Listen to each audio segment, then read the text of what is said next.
I am gonna wait a second to see if there's an attract mode or anything like that. It doesn't look like it.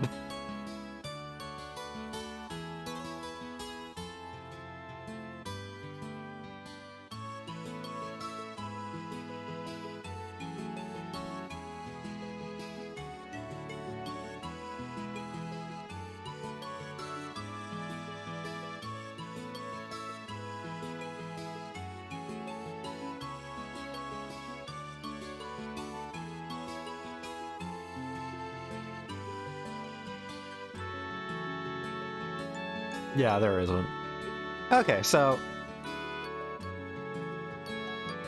well, time to play Legend of Heroes Trails in the Sky. The Legend of Heroes series, specifically the Trails sub-series within that it's been on since Trails in the Sky, is something that I've known about for a long time, and have basically heard nothing but good things about. I actually own, like, pretty much all of the Trails games that have released in English. Just I haven't really invested the time into them ever. I keep putting it off. I keep going, maybe I'll, like, pick this back up later. And then get distracted by something. So, I'm gonna be playing it on stream as just a way of forcing myself to finally play this. And, yeah.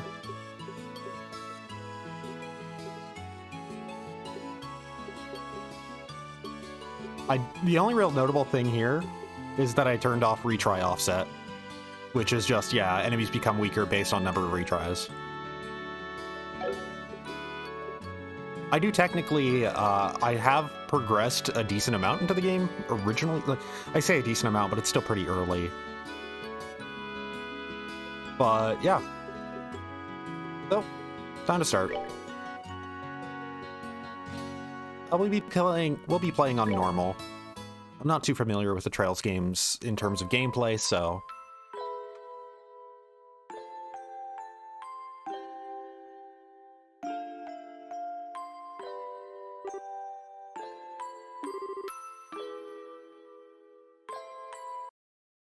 oh. If I click out of the screen, it will just stop the game. It will not run when it's not in focus.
Impressive vocal talent if he's able to cause a video to appear when saying his name.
There's going to be a lot of stretches of me not talking. I'm just going to quickly fit this in, because this game has a lot of text. This game has a ton of dialogue, and that's part of the appeal.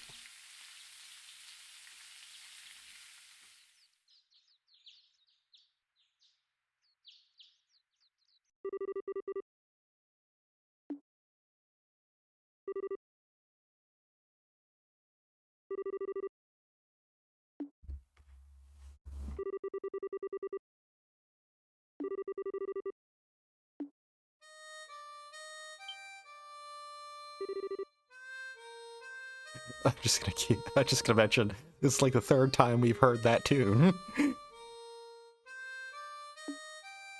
Third variant on it. Wait, no, fourth variant.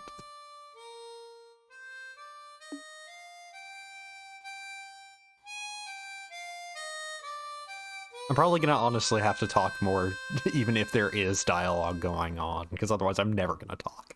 This is gonna be a silent stream.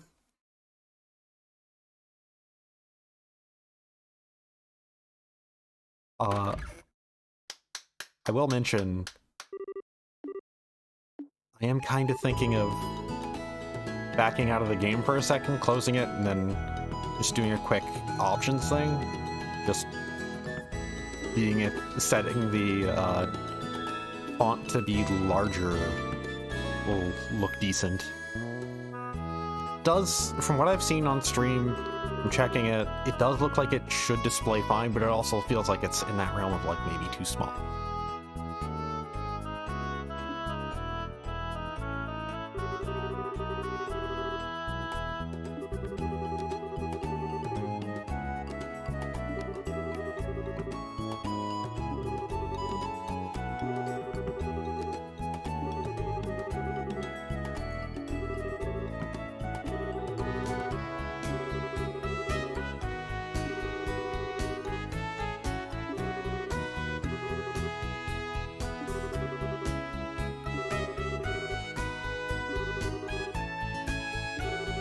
Okay, that's what it is. That's the whereabouts of, like, I've actually heard of that name, by the way. Like, it pops up enough.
There we go, I can finally move around. So, I might as well mention some quick things. So, this was originally a...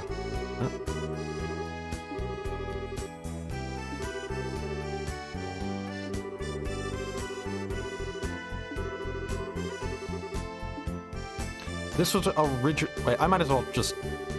Yeah, I kind of figured. Okay.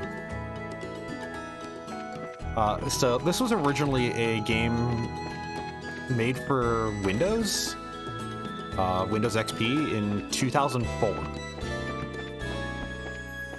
Falcom is kind of weird like that, in that they actually pretty much have almost always been primarily a PC dev. It's only relatively recent that has really shifted. Oh, right, go into options, see if I can not change... I cannot change the font size from in-game, so I'm actually gonna quickly go do that. See how that looks.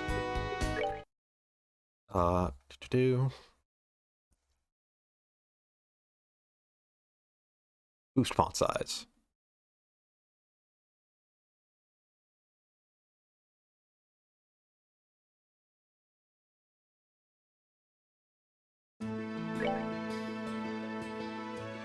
Doesn't really seem like it did much.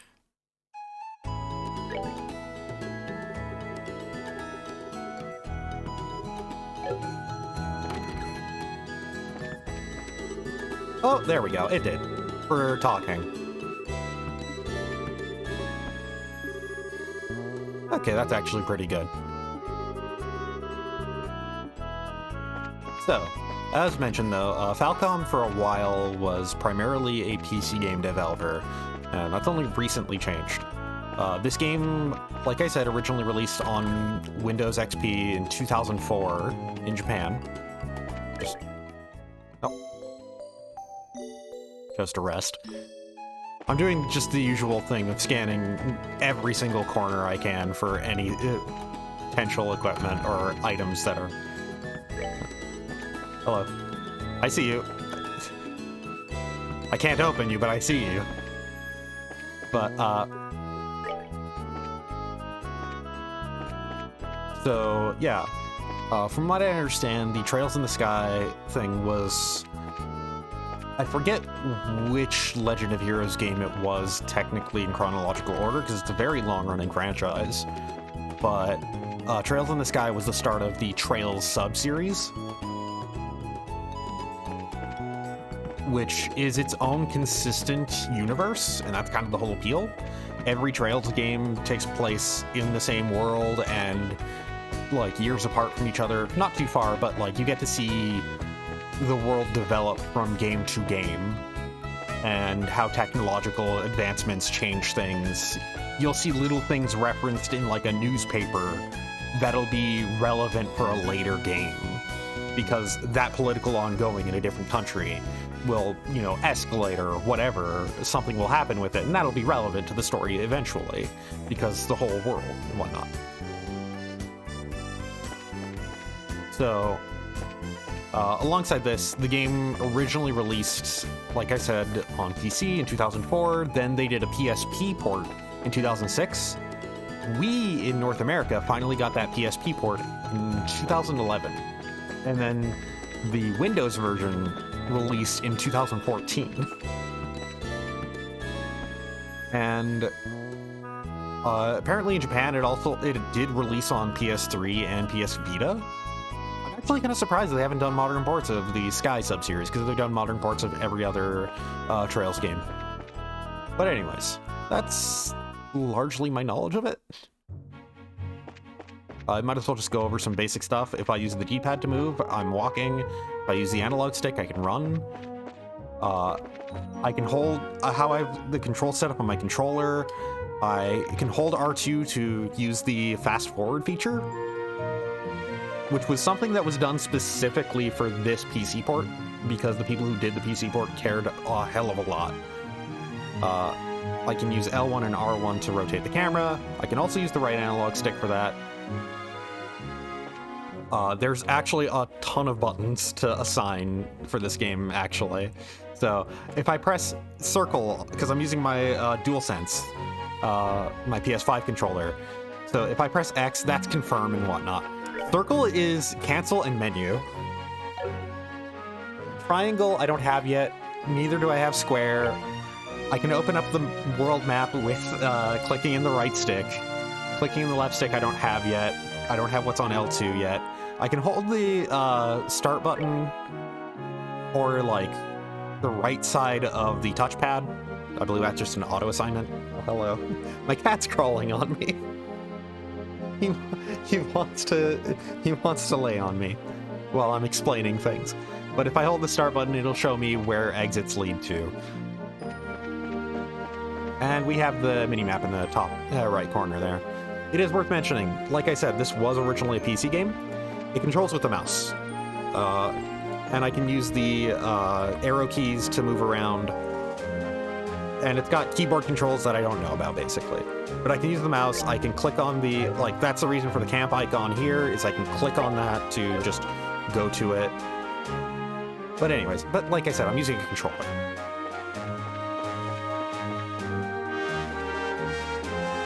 So, like I said, one of the big things that I know about the Trails games is the whole amount of world building in them is a lot. An absurd amount. There's just an endless amount of dialogue. Like, a single Trails game can be longer than the entire Lord of the Rings trilogy. In terms of pure text. My cat already jumped off my lap.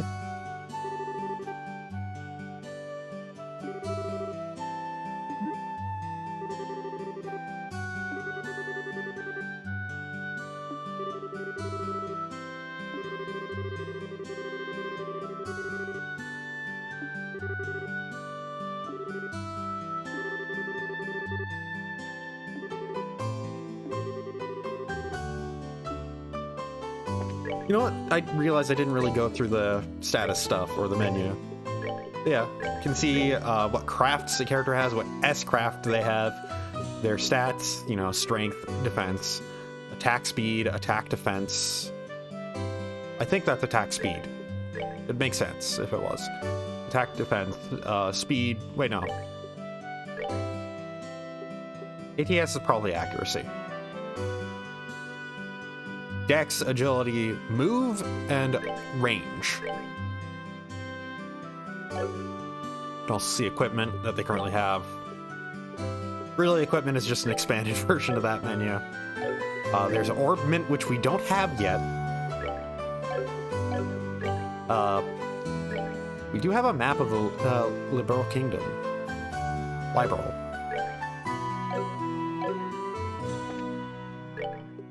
Tactics.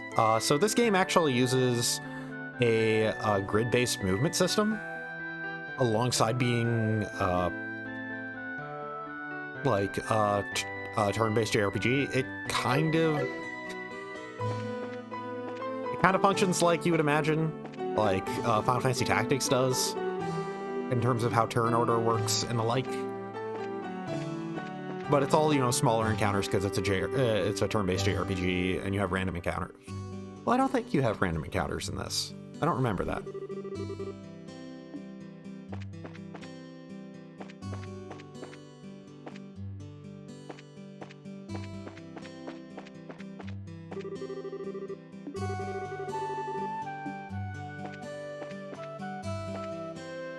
I don't think this game is at the point to where there is the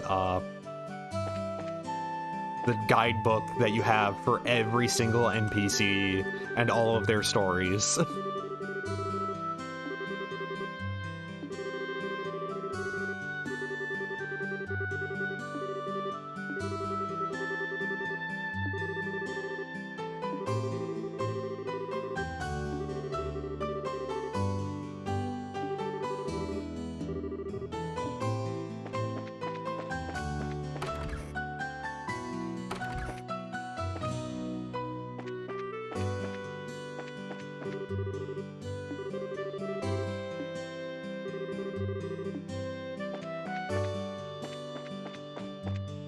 doing the usual JRPG protagonist thing of scan every house, every room.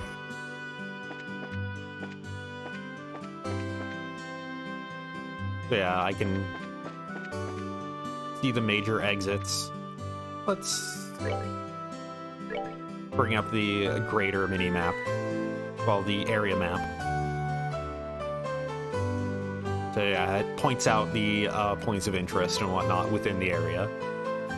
Various shops in green, the Orbital Factory in orange. But let's just head to the Bracers Guild for right now. Let's not take, like, 10 hours talking to every single NPC yet.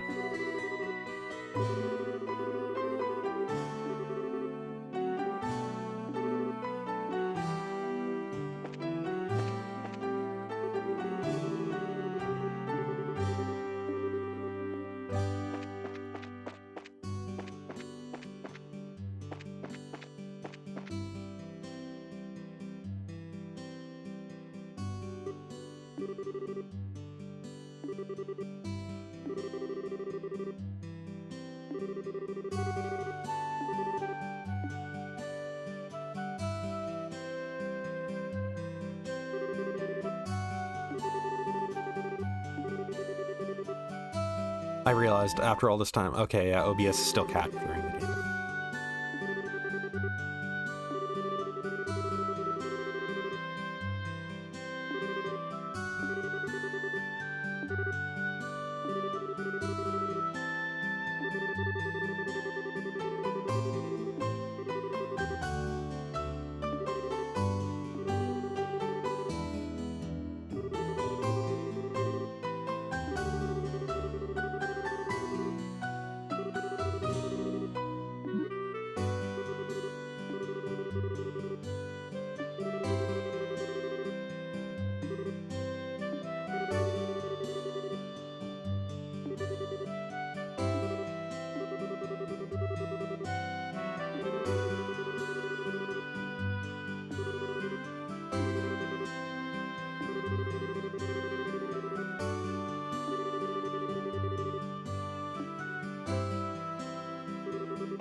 have to specifically use this one, not the closer one in.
A lot of tutorial.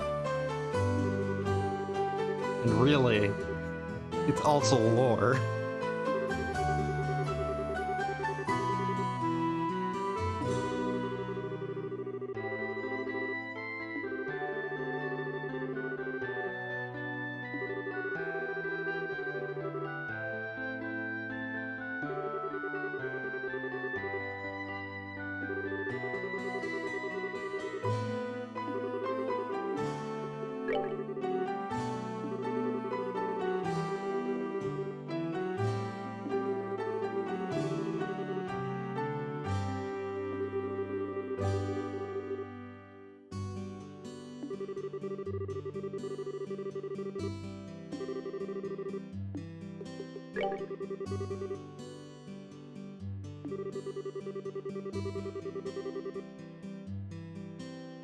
Time, space, and mirage.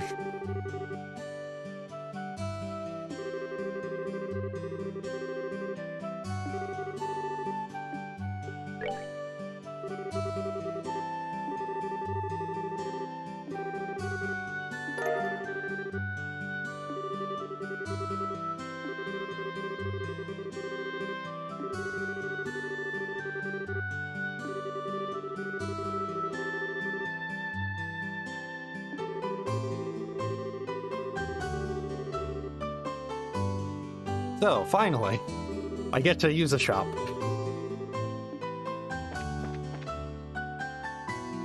Let's talk first.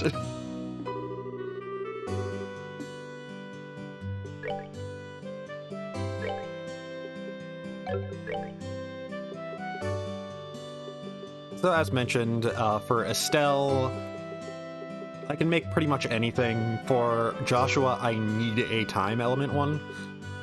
So I do need this specifically, this action one.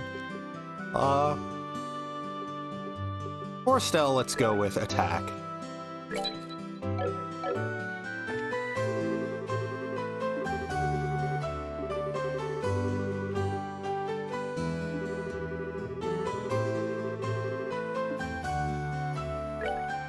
Oh. Okay, so triangle is the bracer notebook.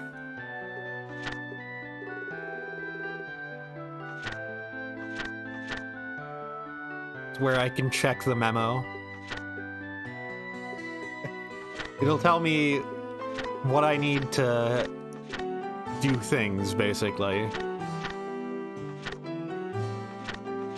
It's advanced tutorial information. This is the actual, like, here's how you here's how this stuff works in terms of game mechanics. Okay, ATS is magic strength, arts strength, and arts defense. Okay, that makes sense. That makes more sense than what I was thinking.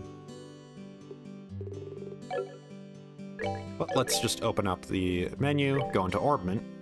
So, basically, Orbment is this game's version of Materia. That's really the long and short of it. It functions differently, because it's more about what you have equipped, rather than like, oh, you equip fire and you can cast fire. No, you equip a fire element, and you, based around how many fire elements or whatever is close to it, you get spells based on that. So by equipping fire element to Estelle, to her central slot, which anything is available for that. For these slots, I'm going to have to unlock them. I get access to Firebolt.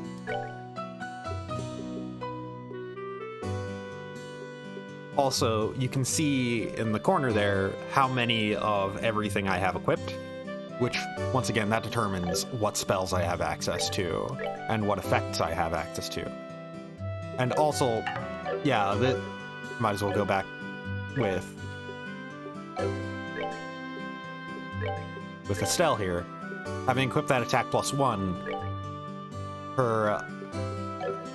she's gotten 5% to strength and -5% to defense. Once again, it's basically Materia, but distinctly more complicated, and everybody has specific slots that they have access to compared to how it works in Final Fantasy VII.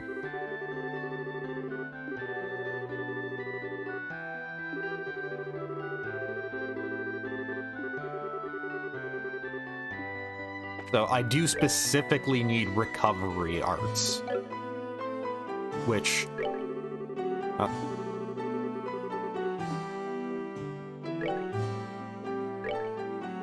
to get recovery art, I would need access to water.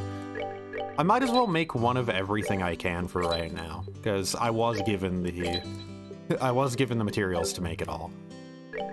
Also, if I did have more Sepith, then I could open up more parts of the Orbal Grid and get access to be able to equip more things. So let's just look through this. So yeah, as you can see here, the different Orbal arts and what their requirements are, that you can see that some things aren't just like have enough fire, but also like for Firebolt it's 1 fire, Flare Arrows 3 fire, Napalm Breath is 6 fire. But Firebolt EX is 3 fire, 1 wind, and 1 which one is that?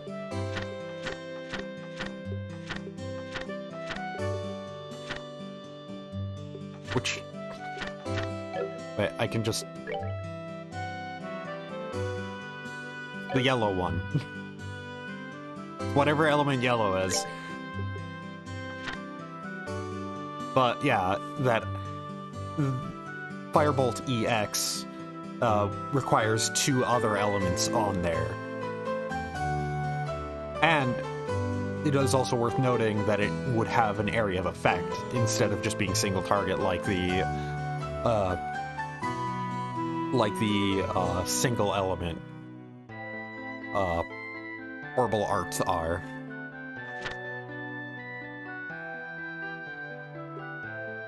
And of course it varies based around like everything really. And then going down, like you can see at the bottom there, there's Tyr, Tira, and Tyrol, Latyr, and Latira, Kyria, Kyria, Latyria, Thelos. Well, Thelos. This has to have its own magic terms. It's a requirement. And that's all of our, like, recovery stuff.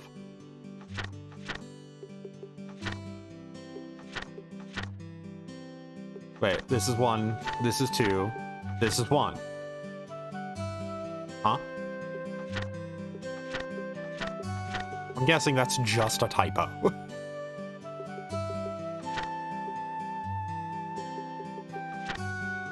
And then, yeah, the different types of quartz that can be made and the required Sepheth for them.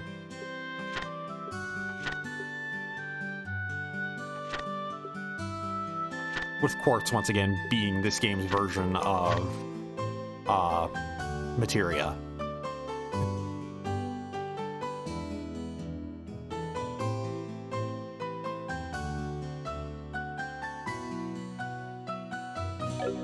Yeah, there's a lot. There's a lot going on, huh? So, I do need to equip Estelle with HP up with HP 1, just so she can have Tear and Aqua Bleed, have both a recovery and an attack spell.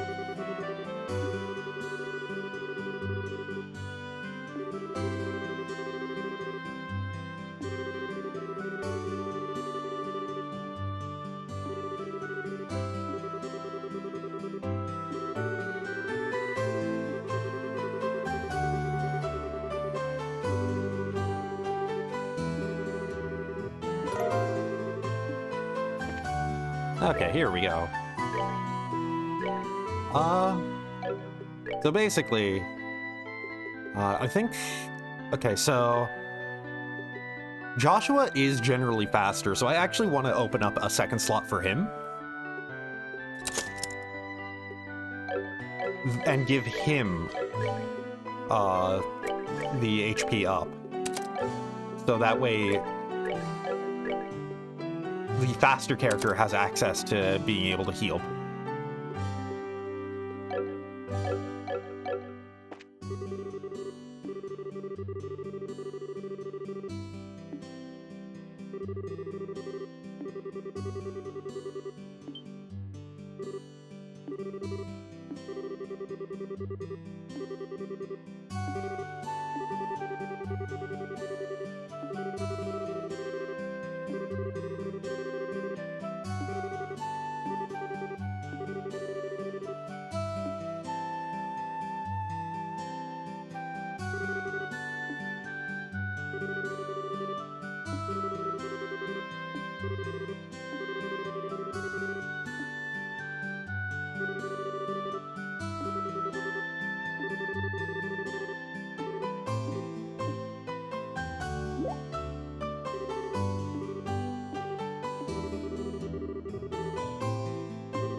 There we go. Into the first dungeon, the tutorial dungeon.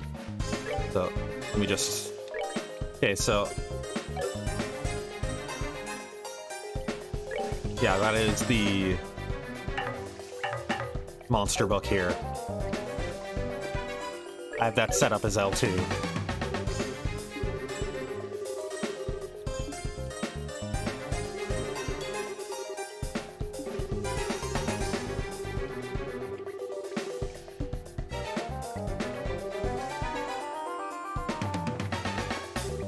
Yeah, basically, orbment charging stations in dungeons are going to be our tents. They're just free recovery.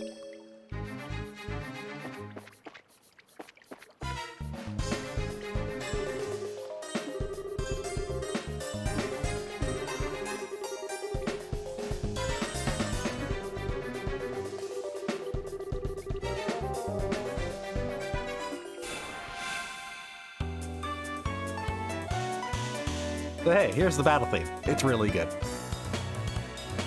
It's very smooth.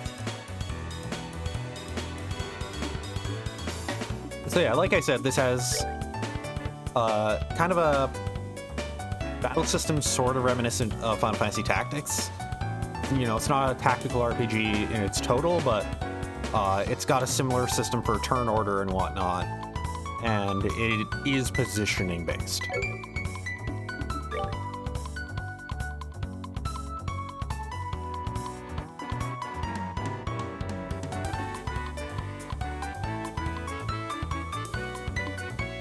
So yeah, here we can see our full range. We can see our movement range and our range of attack. Anything in that orange area we can hit. Anything in the blue area is where we can move to. And as here we can see, that's too far away to hit, and that is where we'll end up. The arrow is pointing to where we'll end up if we try to attack that.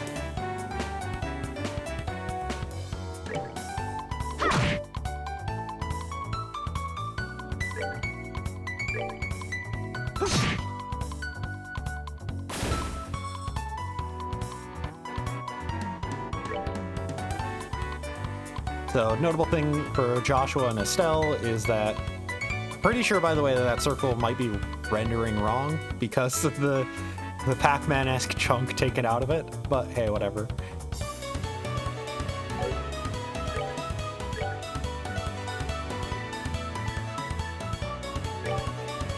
Yeah, this is just the basic tutorial fight. This is zero threat here.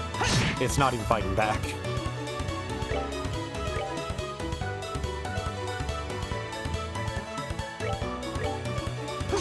Also notable is that when attacking things, they can get pushed around just kind of normally. We're good to go. Also, yeah, Joshua is of course voiced by Johnny Young Bosch. I actually don't know the VAs for this game, except for Johnny Young Bosch, because very distinct voice. He has one voice. And it's why he's hired for this.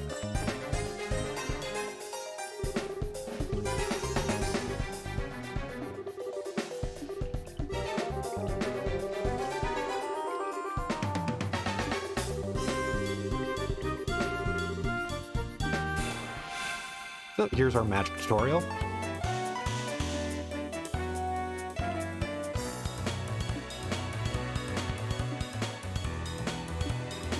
So as mentioned, this has a sort of Final Fantasy Tactics-like system for its turn order.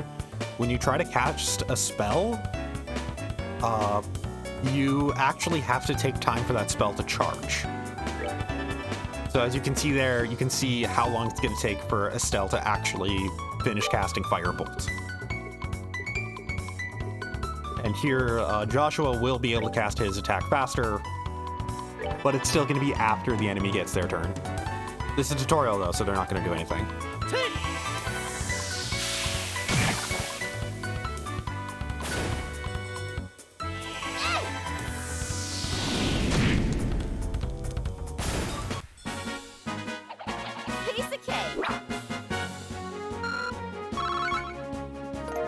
And yeah, after every fight, we get Sepith, which, as the tutorial stuff has mentioned, we can turn into either money, or we can use it to make quartz or expand orbs, orbments and whatnot.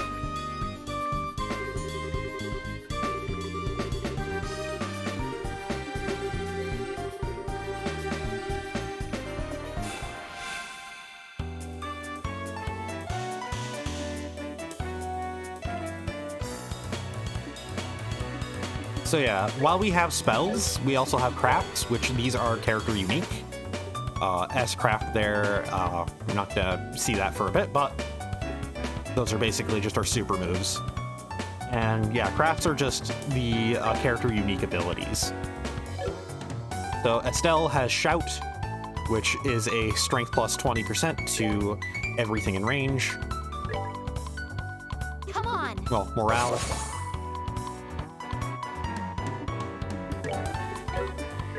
Joshua has Dual Strike. Also, yeah, as the tutorial mentioned, crafts do not have any charge up time to them like arts do.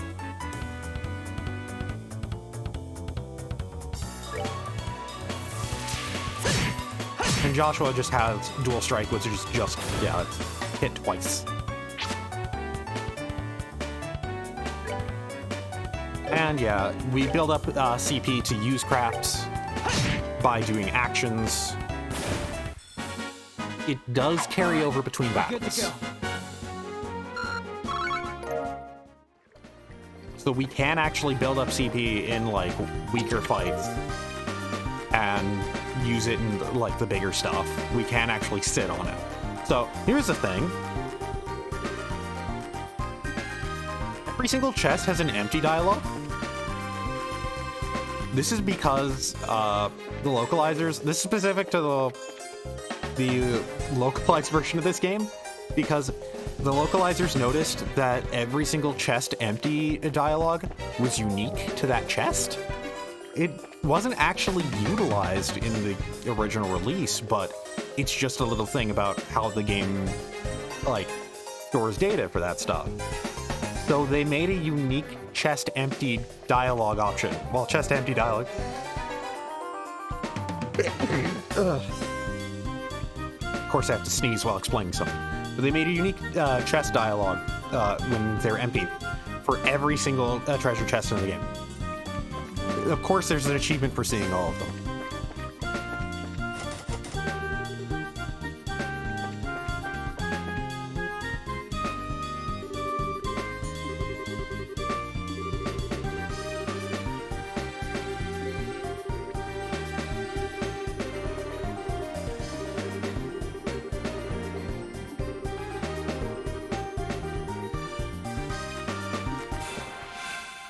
So this fight, as you can guess, is going to boost our CP to 100, very, like, close to 100, so that way we can use our S-crafts. S-breaks are just using an S-craft to interrupt things.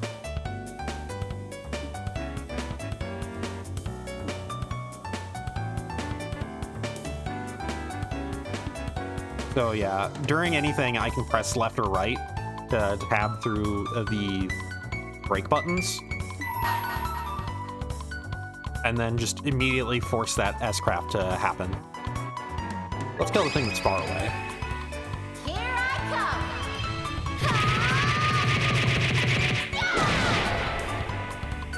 come. Yeah, it's what you'd expect. It's a limit break. So once again, use Final Fantasy VII terms. It's a limit break. And then I'm just going to interrupt this.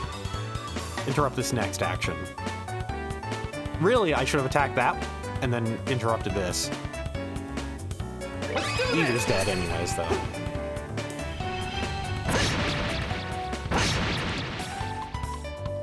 By doing this, I also prevent its next attack.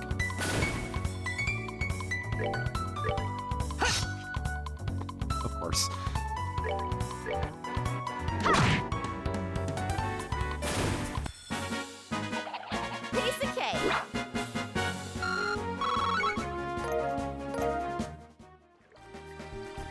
Now the orbment and quartz stuff that this game uses is pretty much that's how all the Trails games function in terms of their combat systems. They build on this in different ways, but they all still fundamentally use the whole arts and crafts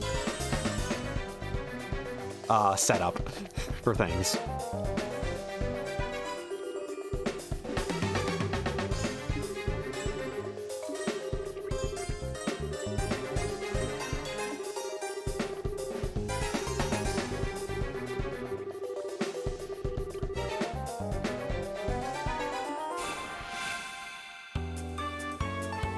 So yeah, we now are introduced to another little layer turn order has its own little bonuses to it. The bonuses right next to the turn icon. Just yeah. So we have some incentive to shift around what's going on, basically. Of course, we can't right now because, well, Firebolt is going to be too slow to really interrupt anything or kill anything. I might as well take out the things that are going to require magic. Well,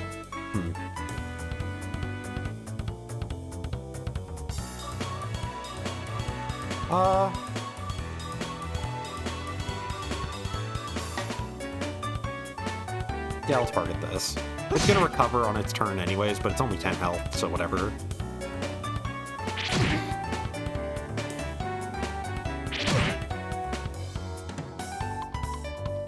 I believe the Sepith up bonus is just if you kill something on that turn, it gives more Sepith upon dying. And so it's a useless bonus for the enemy yet.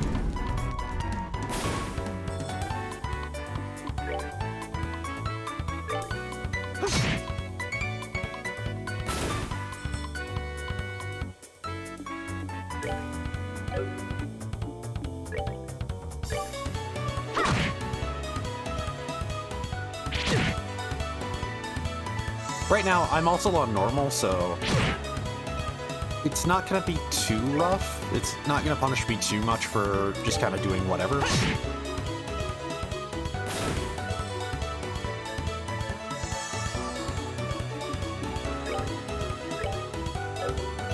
Let's see if I can smack this thing. It's only got 8 health. Okay, I missed.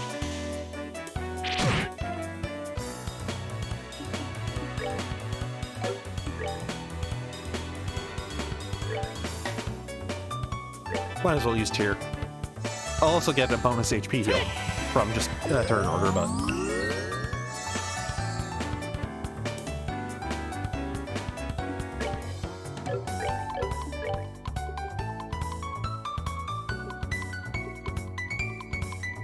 So yeah, Faint 20%, by the way, I believe it is. That means it has a 20% chance of instantly killing. I think. It might be that Faint is its own status. Let's just start to move our way towards the thing in the far distance.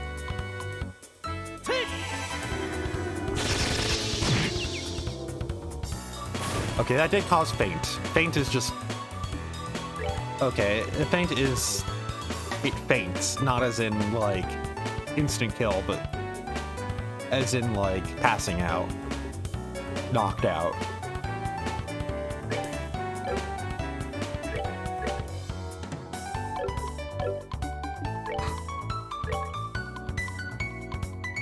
And yeah, crafts cannot be used. You cannot move and use a craft in the same turn. It has to be within the range, within the attack range for it. It does move you if it's a physical attack, but you cannot use it as like a move option the same way as an attack does.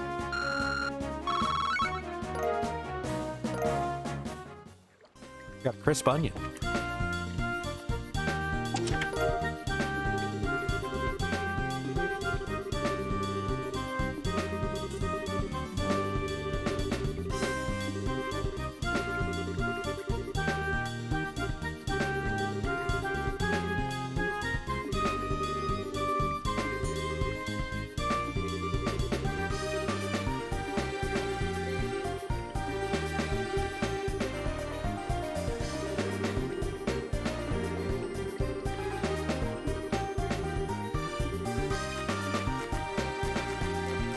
Oh, right. Yeah, like I said, there's an achievement for seeing every single one of those.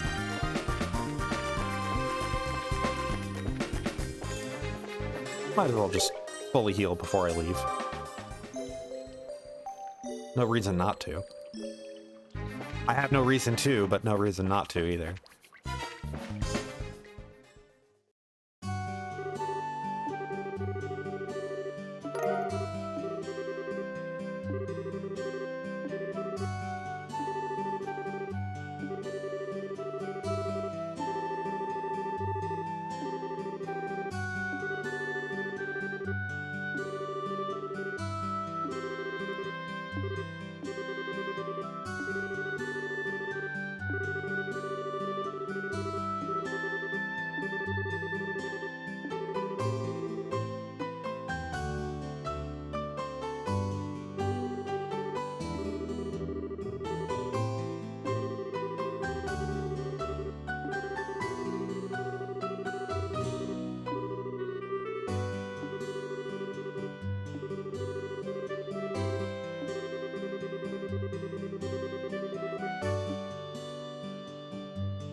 And with that, the tutorial mission is done. We are never going to be free of dialogue, though. If we wanted to be free of dialogue, we would never have started this game.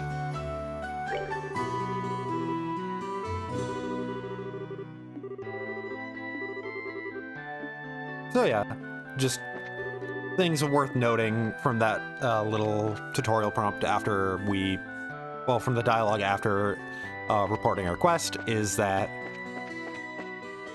how we finish quests matters. What we do over the course of them matters. And I think that even matters for giving us BP. That sometimes if we do specific things in a quest to pass it correctly, effectively, or like not fail it abysmally and just barely pass it or whatever, if we don't make the wrong choices and we make all the correct choices, I think we might get extra BP. I think.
Oh, time to get that newspaper.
So basically, there's another new mechanic. We have cooking.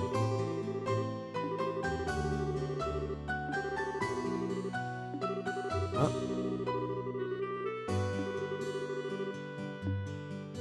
So I feel like it is worth mentioning something small. If I hold the cancel button, it just fast forwards through dialogue. I can also hold that with turbo. I think turbo would stack on that. But anyways. So yeah, we can convert the Sepith we have to just get quick money.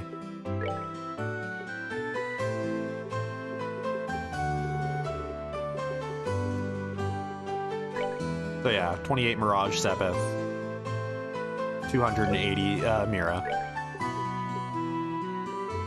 We can buy ingredients, which, yeah, the cooking is basically, I want to say it's sort of like Tales of game cooking, but we can make usable items that we stock up on. Really, I should just buy like 10 of everything right now.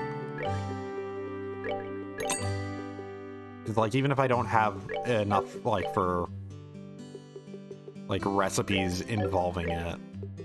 Well, even if I don't have the recipes that involve it yet. Oh, well, that much milk. Marbled steak also would have taken a lot, huh?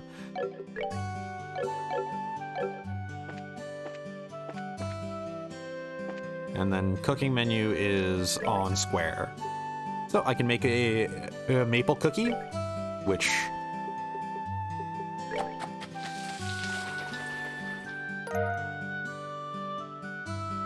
those are to-go items, and they just heal HP. To-go item, like I said, just means that it's usable. You effectively make a potion. Hear Balm and Reviving like.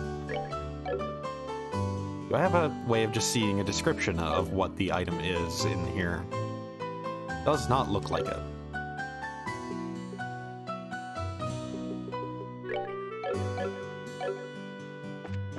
But still.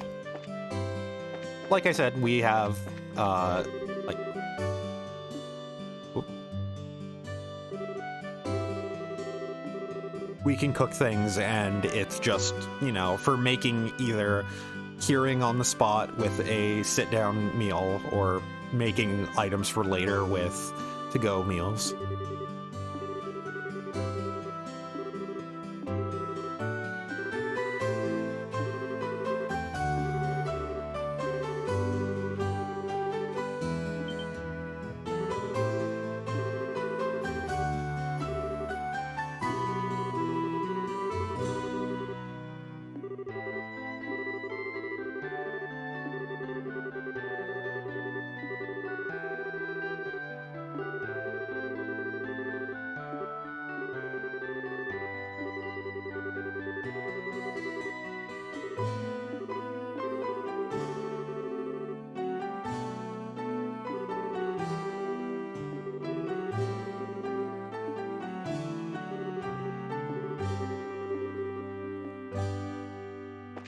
So wait, does it actually count as a job, though?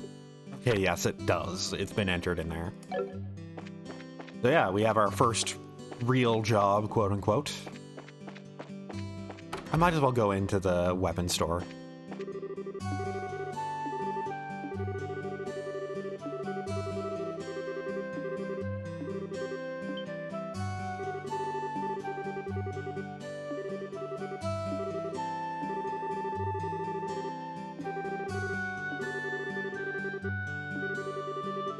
Like I said, there's just a lot of dialogue that's just little extra, like, world building.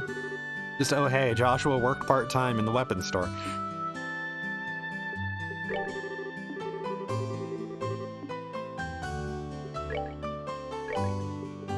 So we can't really afford anything. I kind of spent it all on milk.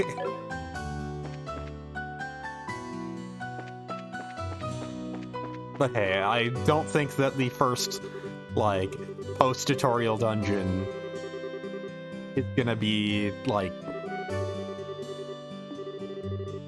anything that requires us to really upgrade our equipment yet.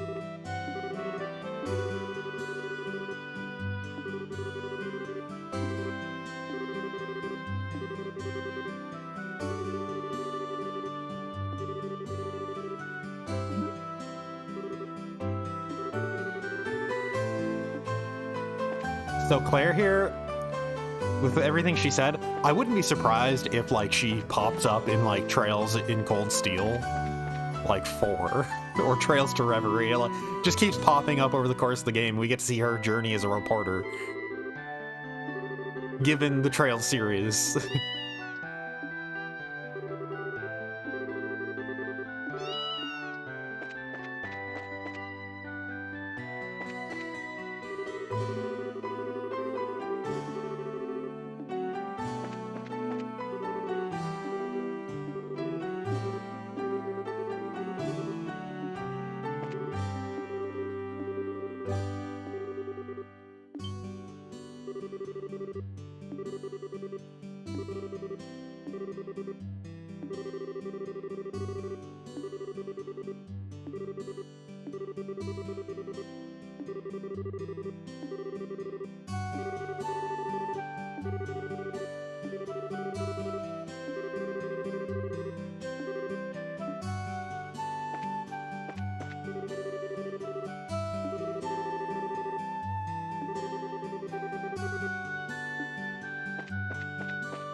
If I had money, I could buy wholesome pasta.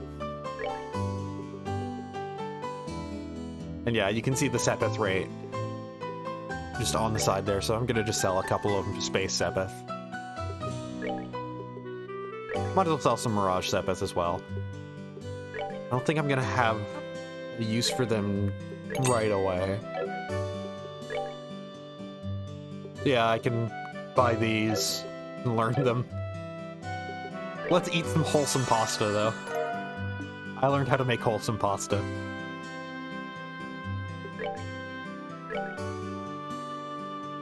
And let's use just a little more to get to learn how to make floury soda. Oh, French fries increase your movement range. But floury soda cures poison. And we won't learn the recipe until we actually use it. Go into the back here.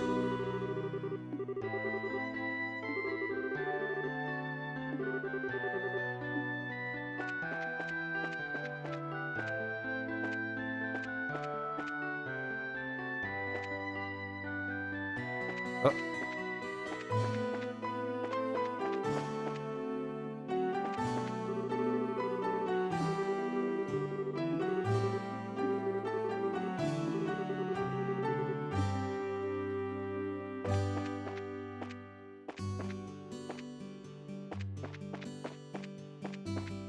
Actually, probably should just take a quick aside because my cat's bothering me. He's probably bothering me because his water ran out or his food. So I'll just give it a quick blink.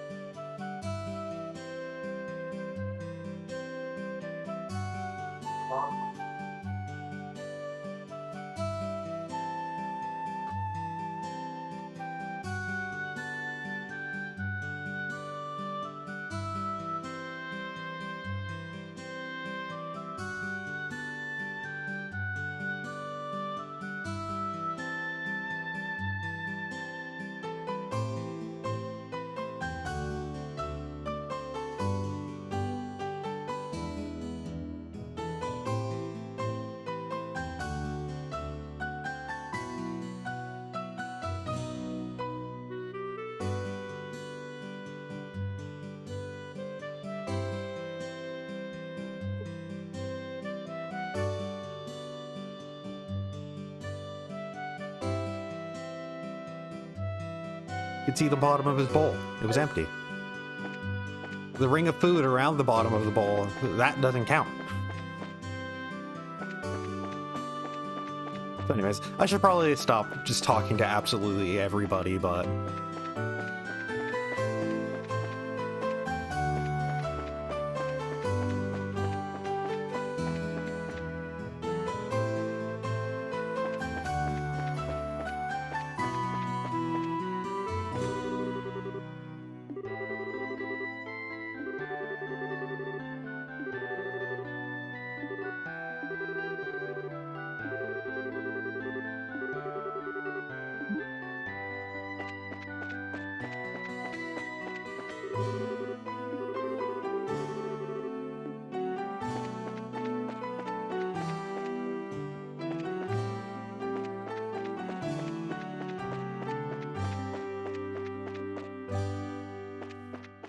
How dare they not put treasure chests there?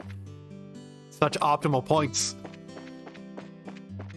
Exactly where you hide things.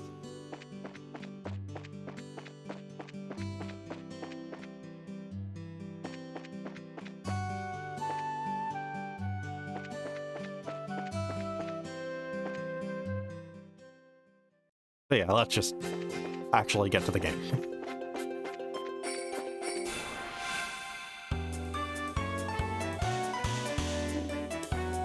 I'm actually just going to take a quick moment to just turn down the audio slightly, very slightly.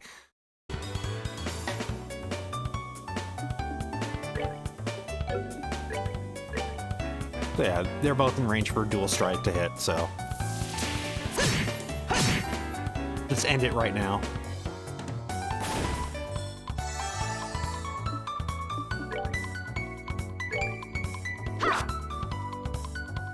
Bang. I might as well save up some CP for things, especially if I can just end the fight like this. If I do get enough actions in a row. Piece of cake.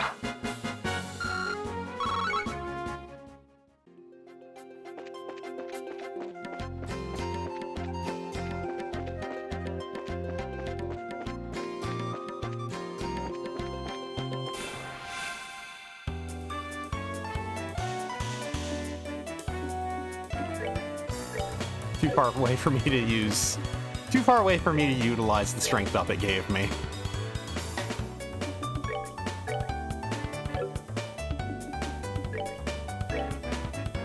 Unfortunately, Joshua being faster does mean that Estelle and her morale craft is a little harder to use. I can't just open up a fight with her using that.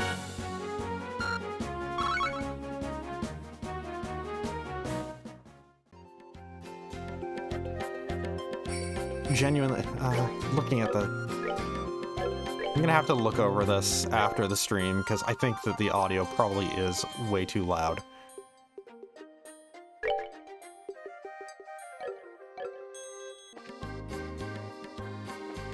That should be better. This is for some reason a very loud game.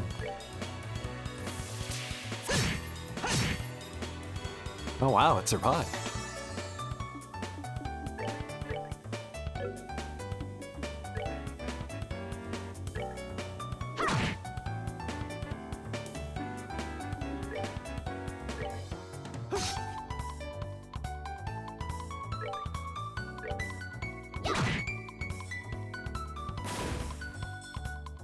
I think Sepith up also might be that just your action generates Sepith. And not that you get bonus for killing something in that turn.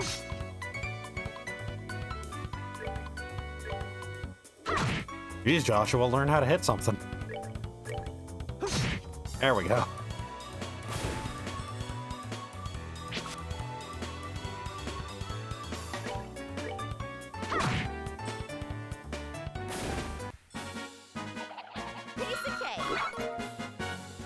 I gained quite a bit. I gained some beast flesh.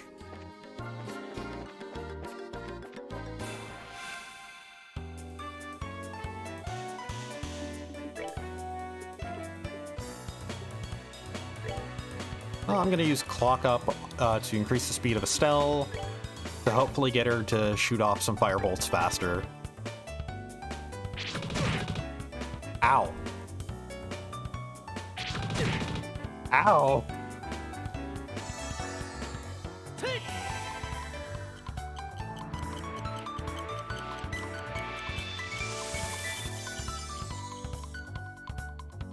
I am absolutely going to have to kill the other one with an S break, aren't I? That didn't generate enough for an S break.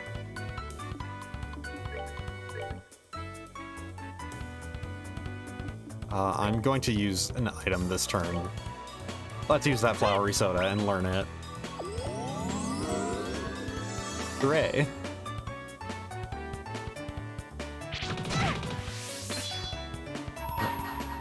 Well, I didn't actually need to do that, but I'm locked into it now. Here I come.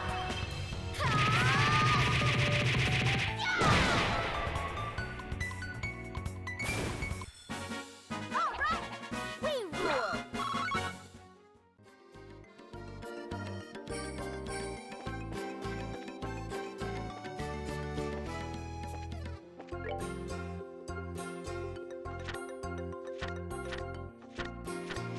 So yeah, you can see the different monster entries. Presumably we're gonna get more areas too.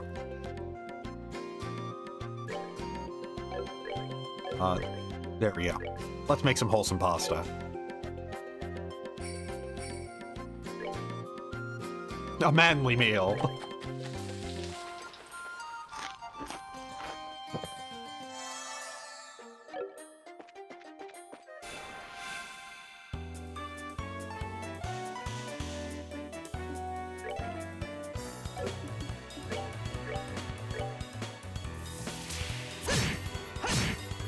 For as good as trying to wait until I get an S-Craft is.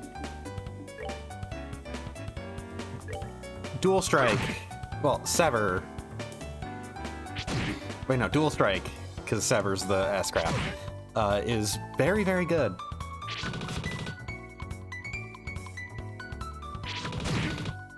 God, those plant things hit really hard, huh? Should probably try and focus them down.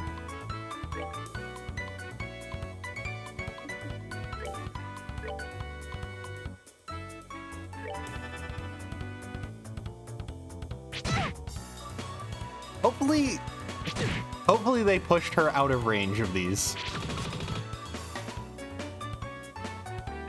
Nope. She's dead. I'm sorry. Oh, hey. Music has changed because the character is down.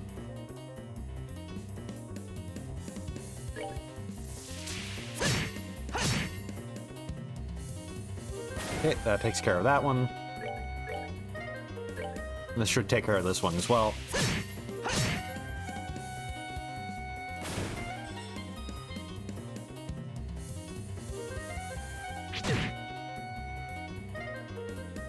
I'm just gonna take care of one of these. Oh, I just... Right, that's the one I already hit.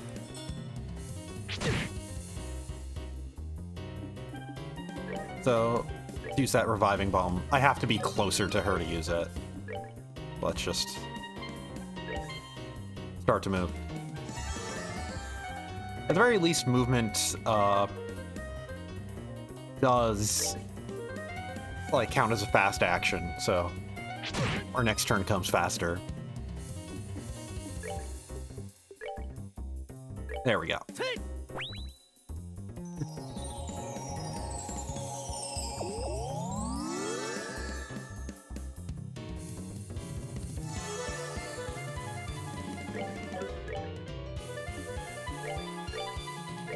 This should finish it off.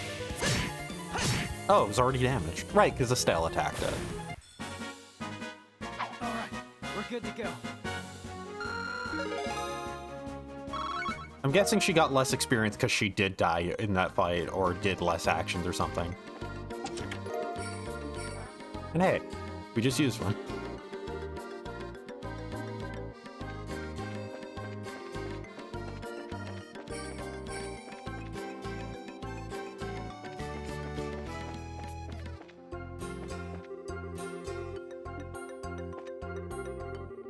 So yeah, we have to go to the tower, not the mine.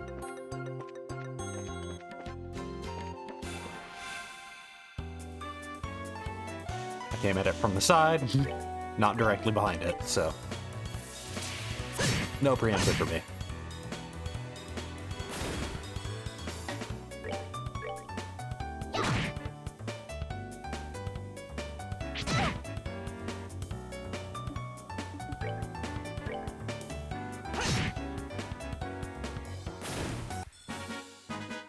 Alright, we're good to go.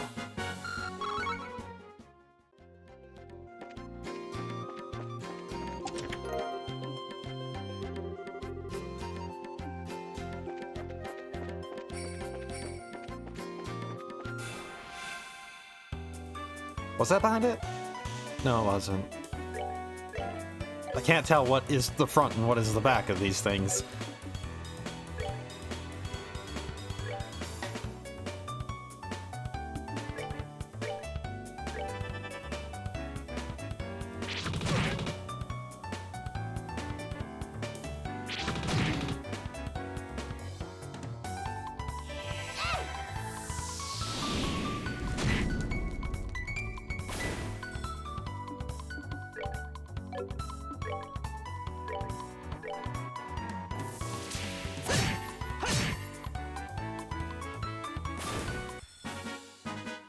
Alright, we're good to go. Wait, did she learn a thing just now? Okay, she learned taunt.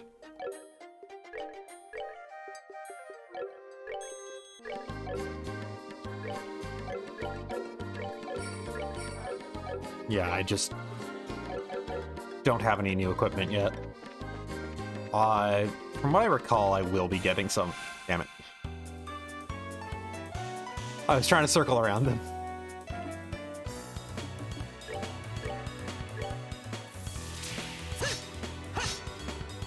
Joshua.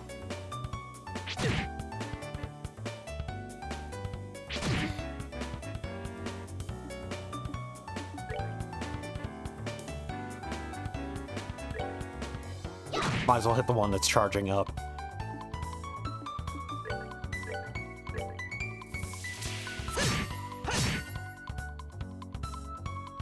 Probably didn't. I don't know if Dual Strike is 2 attacks worth or if it's like slightly less damage but 2 attacks. Slightly less damage per attack, like 75% per.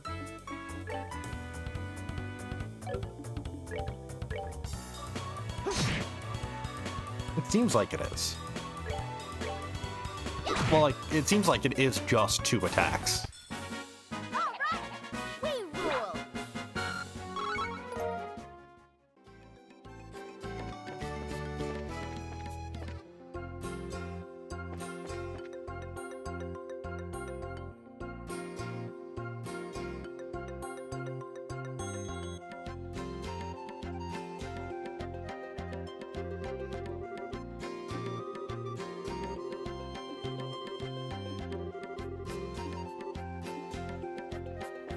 We need to hurry, which means we need to check for any treasure chests.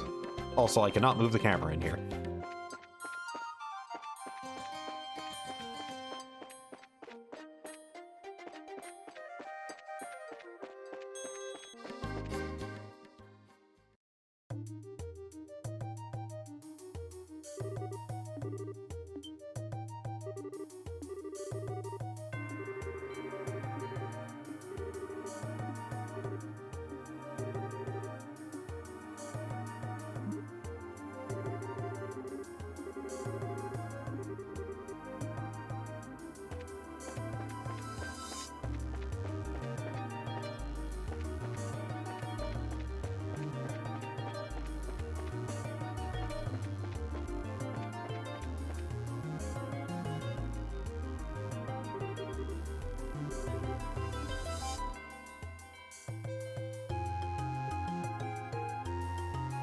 Yeah, I should probably play it safe.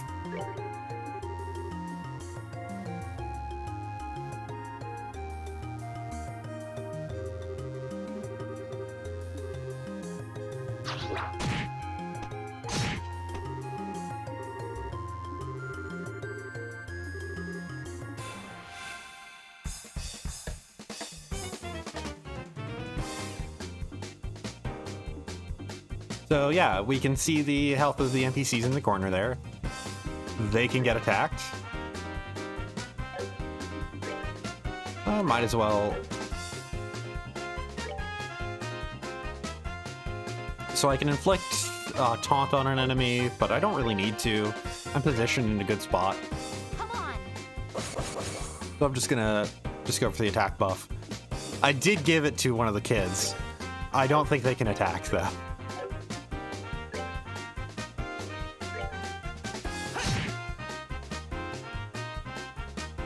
Yeah, they're just gonna move further out of the way.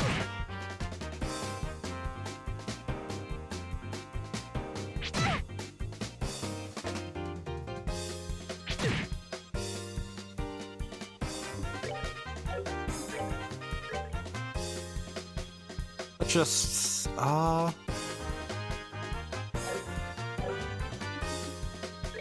let's kill the one that we've already weakened, so. Oh, don't move there.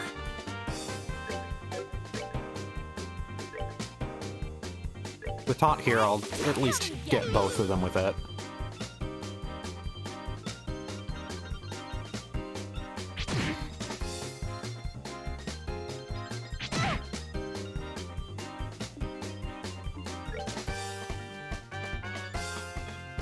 I don't want to test it, but I was wondering if you could just move in place as a way of, like, passing a turn. Okay, good. They're back to moving away from everything.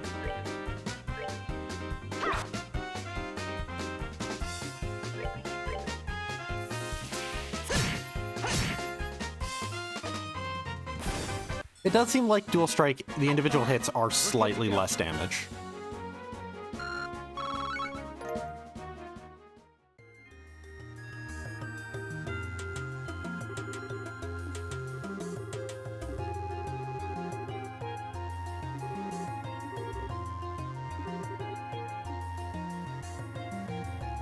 I'm pretty sure if I just rushed in ahead, I would have gotten a preemptive, but I wouldn't have had the positioning advantage.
So, with that,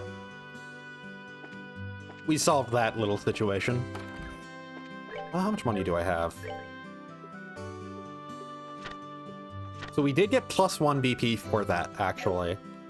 So, like I said, we got that +1 because we made the correct decision there. Okay, so I can't actually afford better gear now. But I think that I can get these from a dungeon soon.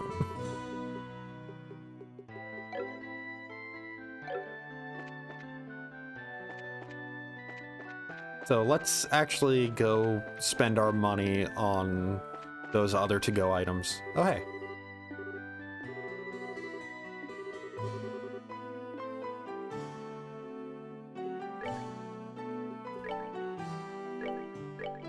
French fries and some Carmine eye.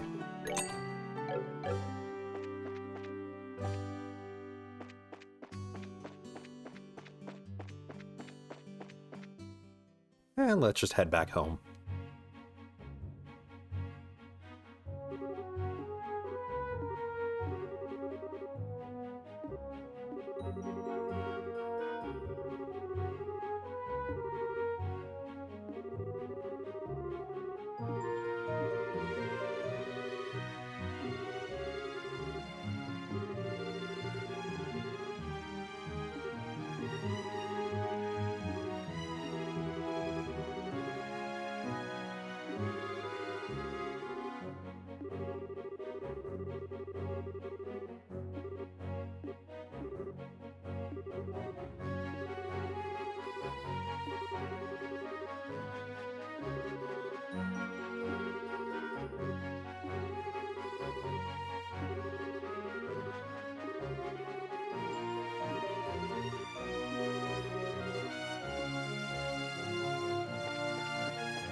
So, but if I remember correctly, it is actually entirely possible to forget the liberal news. And I believe that actually is, like, does have an outcome on a side quest, I think.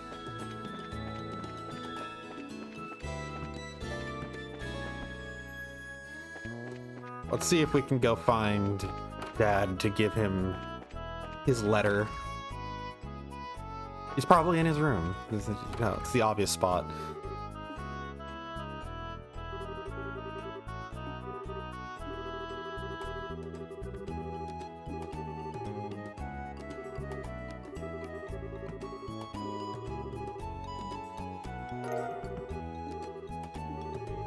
Oh, right, I should have read the liberal news first.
Might as well be positive.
And that was the prologue.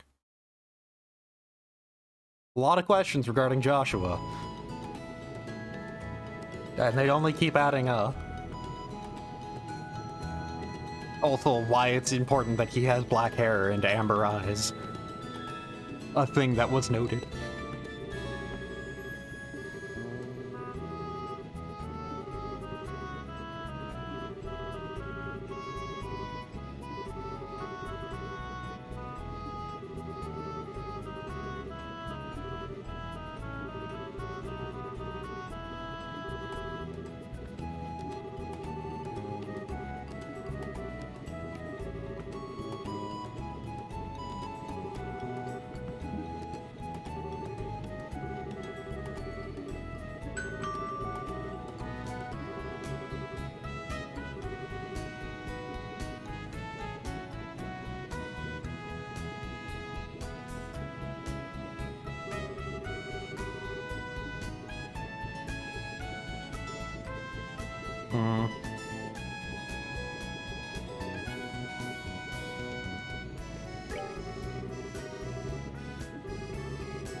Try not to be asking for things.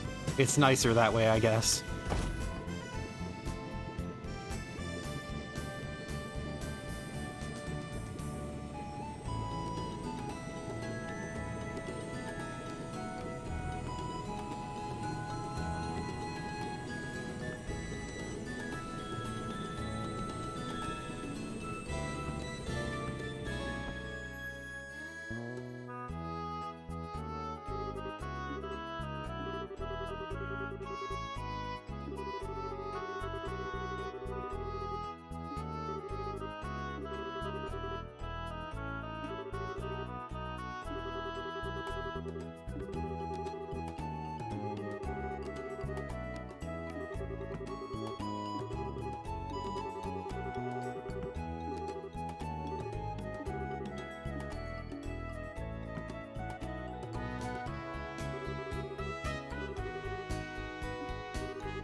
Still no treasure chests in town. Huh?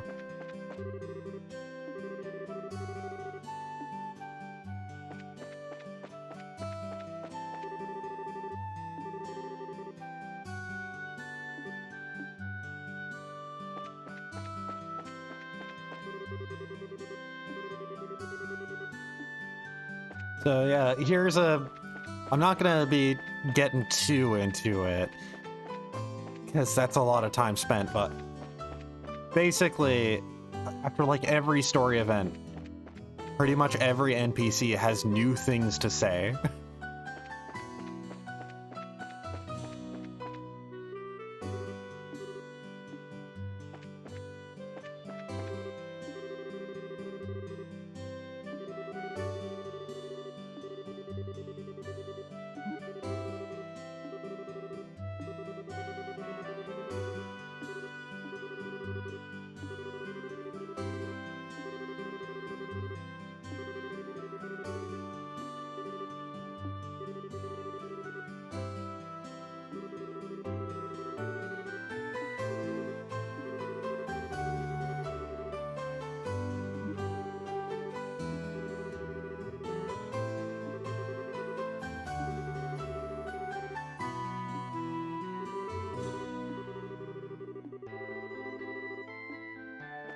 Probably find Charles.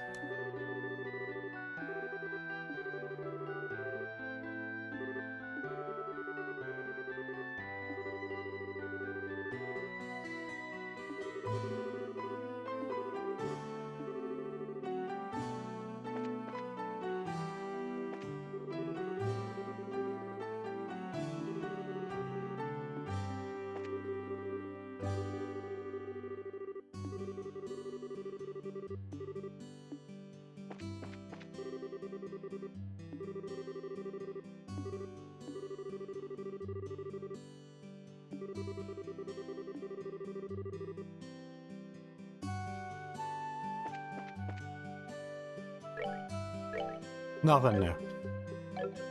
I said I'm not gonna talk to literally every NPC ever, but then I start...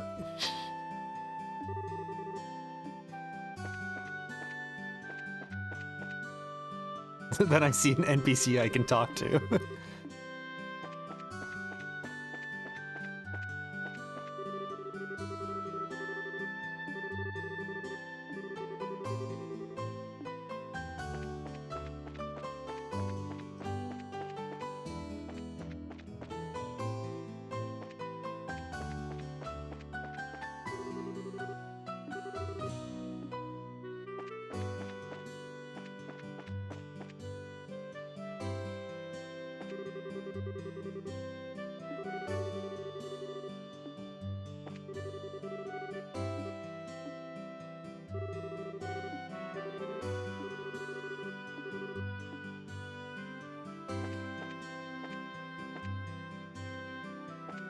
Oh, we can do this.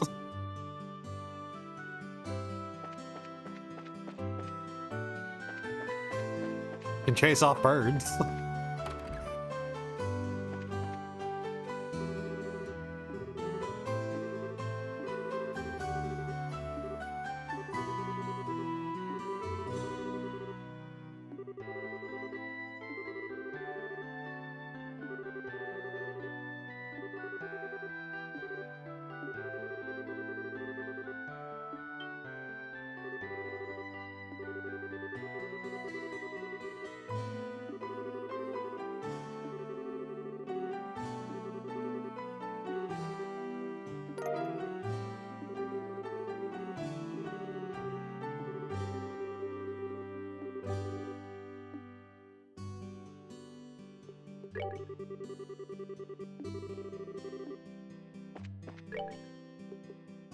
Also, we have shiny, find the shiny rock and Mitch Main Road Monster.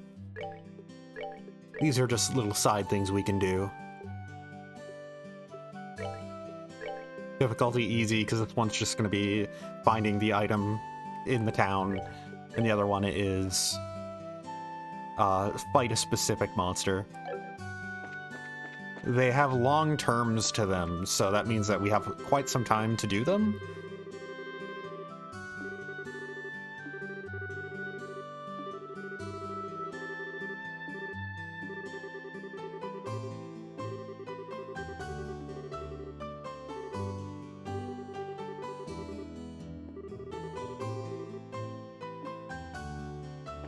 Yeah, just kind of confirming a little thing that has been implied, that, yeah, Cassius is extremely important and constantly busy. He just doesn't talk about it ever.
So, gotta find a shiny rock.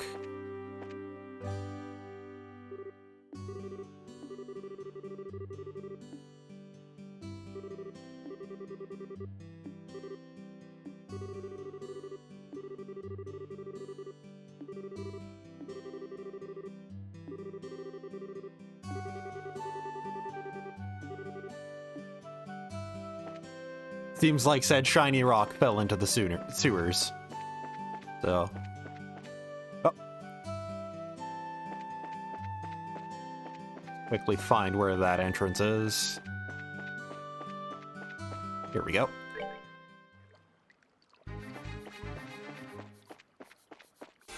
Oh. It blended in with the background very well. It was very well camouflaged. Fortunately, it was facing away from me.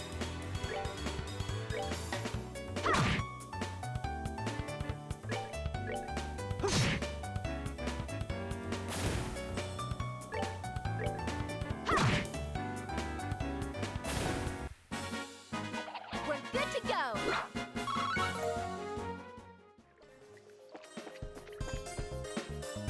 Whoop.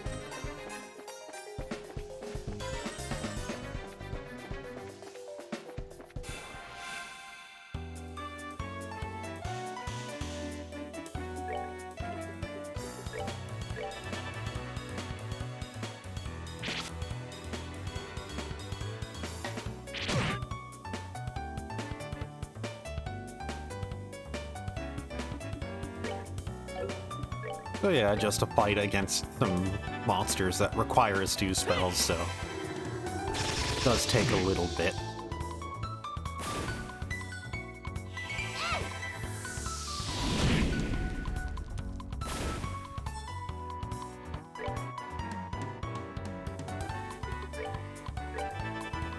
Okay. And it'll be over before it even gets its next action.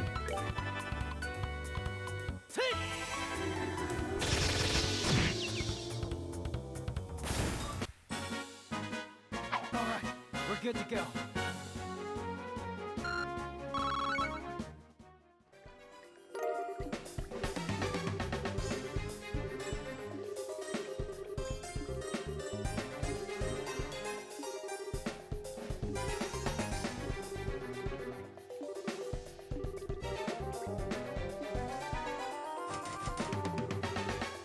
Obviously, eventually we're going to be able to use this door. Just JRPG logic. I might as well start using the turbo for some small stuff. Like smaller encounters like this. Well, let's just try moving. Yeah, you can move in place to just do nothing for a turn. Okay, good.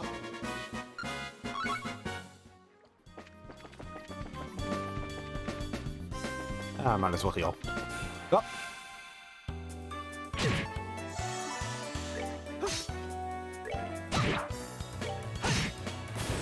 That's that. Let's move out.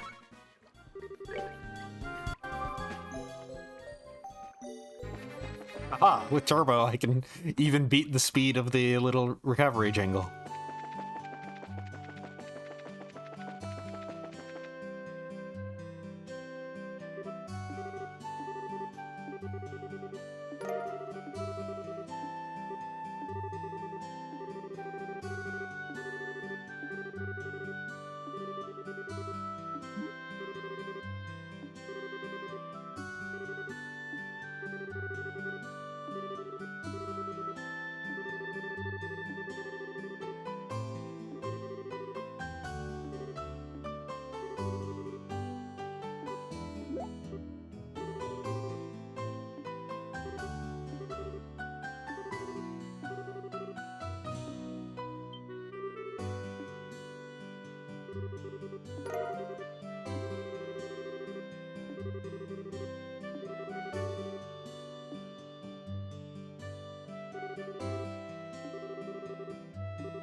There, we found the shiny rock.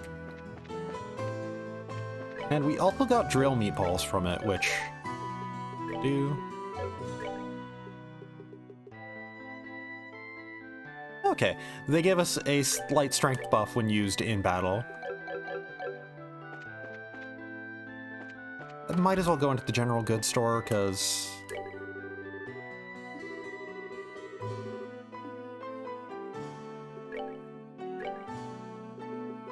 Okay, so they still have issue 1 of Liberal News. Well, wait, was the one that I had to give Cassius, was that issue 1 or not? Was that issue 0?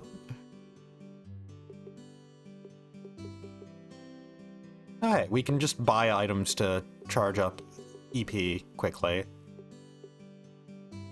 Wait. Right. Wait, no. EP is... Oh, EP is the magic one, right. Never mind. I was thinking it was the one for crafts, but no. It makes sense, you know, that one's called, you know, CP, craft points. Flaky potato. Some crisp onions. Some dirty carrots. Kibbled salt.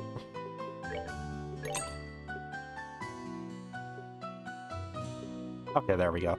I can't afford the marbled steak, though. Let's sell some of our fire sepeth for now. And some mirage sepeth.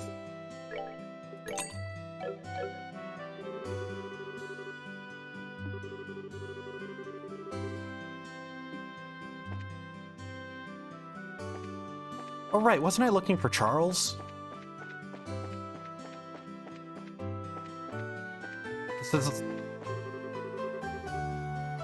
Oh right, I did find Charles.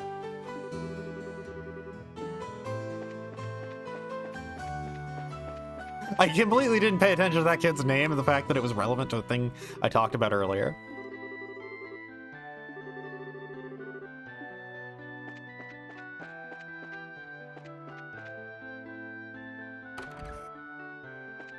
Well, let's just go report the quest we just completed.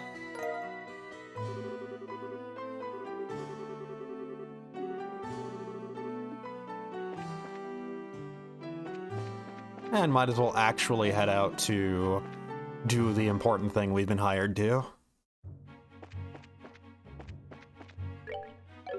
Also, it's been a bit since I saved.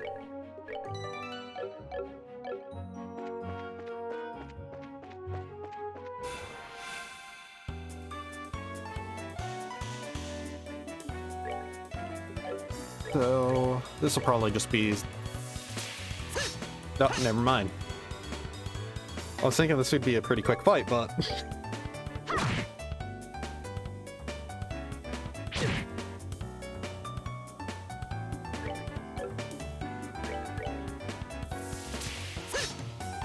if Joshua just can't hit it... that would present a bit of a problem. Come on. Thank you.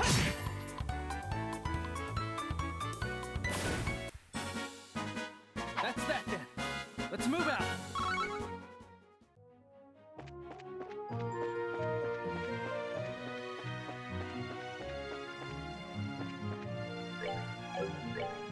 Let's just heal up before doing anything more.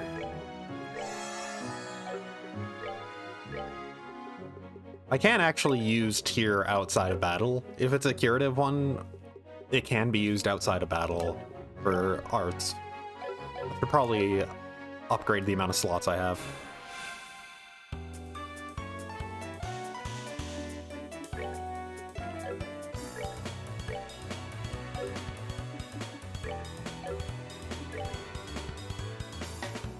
Let's move closer.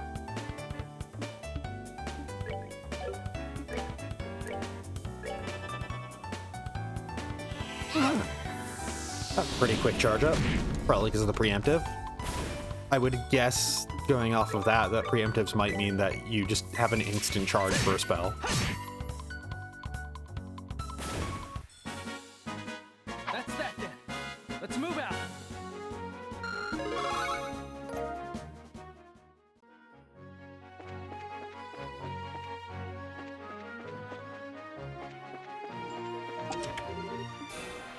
Oh. Well. Huh.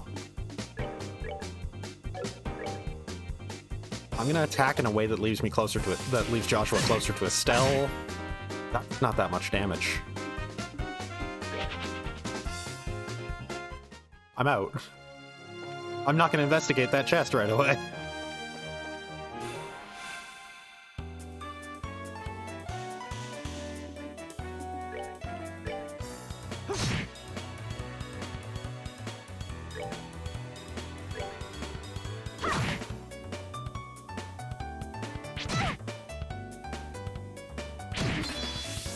Pretty basic fight, so...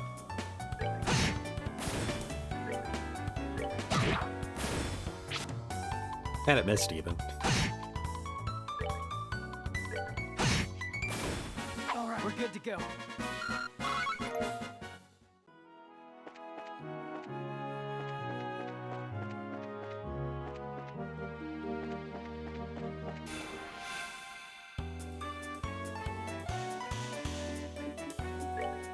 I might as well try casting an art.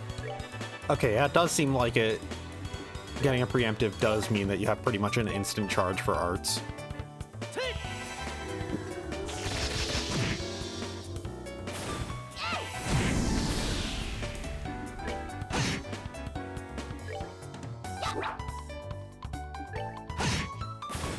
All right, we're good to go. Yeah, that turbo button is gonna come in handy, to say the least.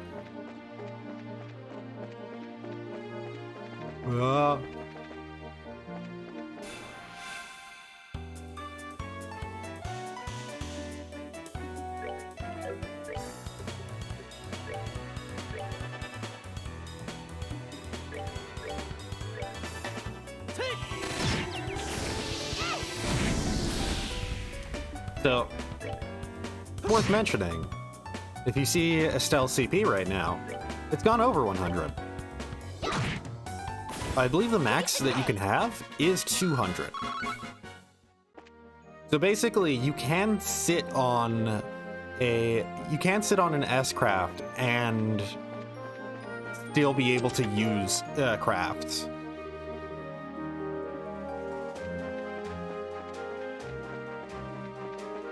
Might as well check. This is the button for that.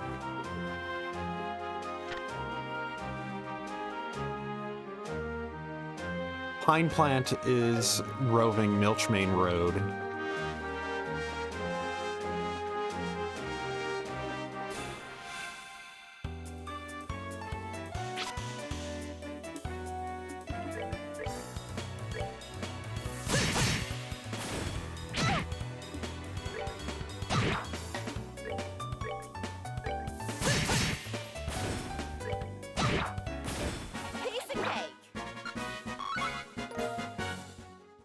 Yeah, like I said earlier, you can just sit on...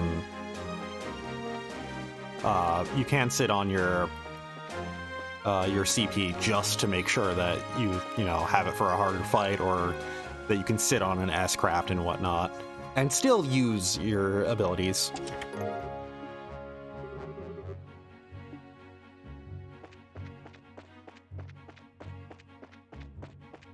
Oh.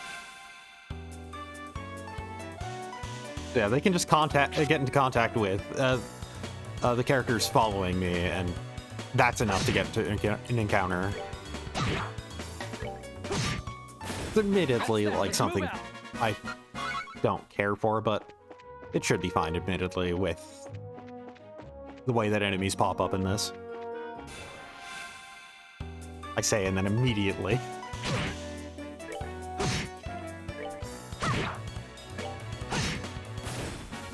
Let's move out.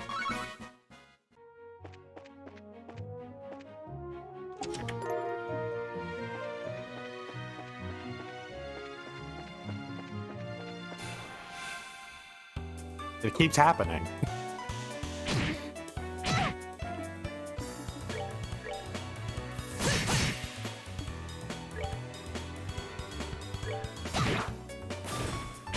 I'm sorry. Well, I believe you do get an auto revive after encounters.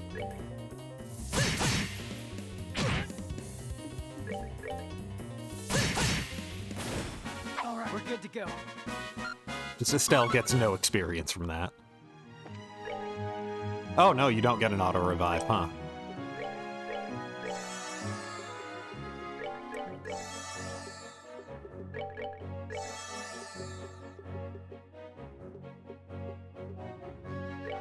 So yeah, like I said earlier, you can read the newspapers you buy. Well, like I implied earlier with the whole, like, I should have read it before giving it to Cassius.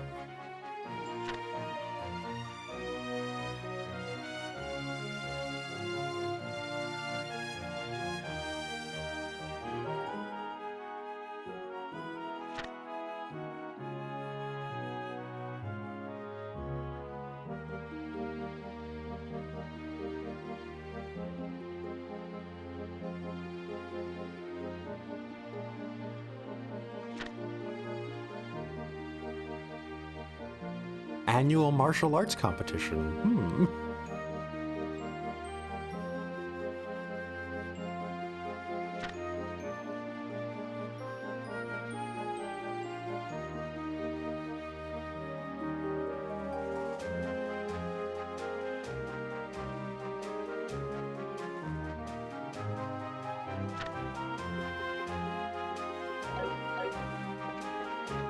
I do want to find that plant.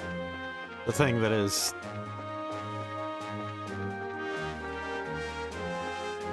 like, the thing that I'm supposed to fight.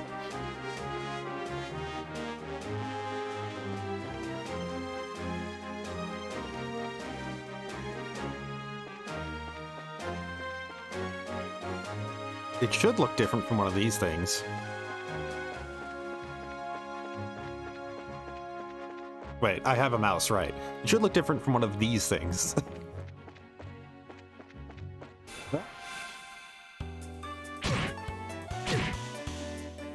These bugs will literally only surprise attack me.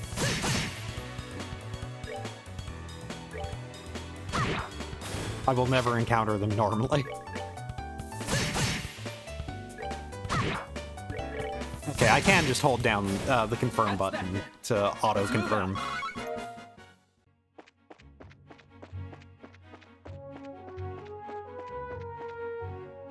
There it is. Okay. Let's make some wholesome pasta before we go in.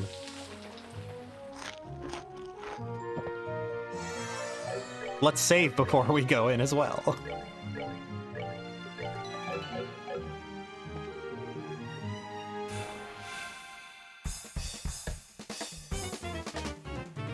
It would have been helpful if I had an S-craft going in, but I did kind of die.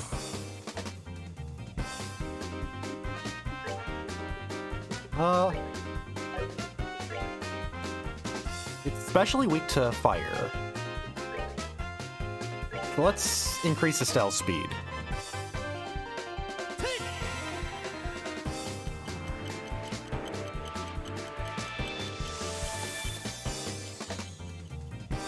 Look at it go crazy. Ow.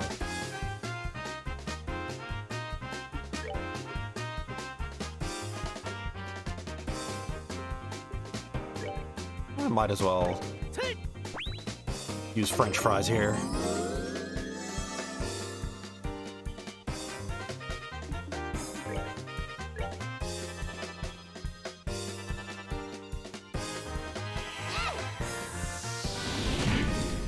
Okay, 240. That's incredibly solid damage for this. It'll be dead in another one. Okay, it barely takes physical damage. That's the idea.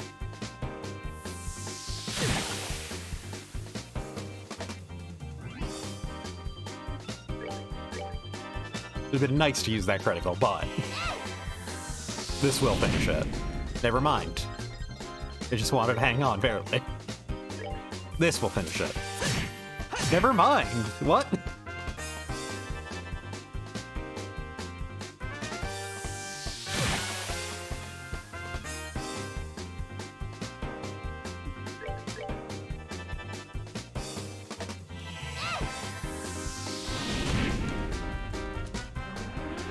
Oh.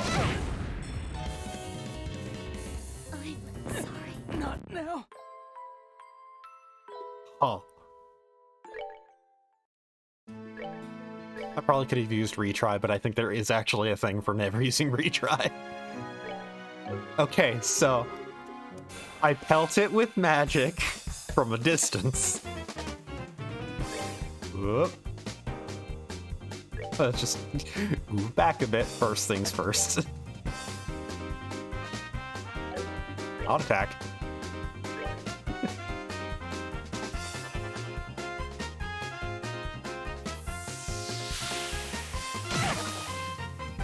The fact that that does over half of Estelle's health.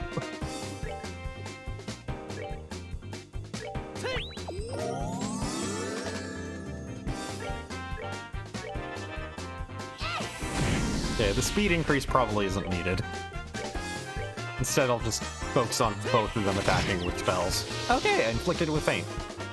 Causes it to skip its turn. Up until it gets back up. There we go. There. That's that then.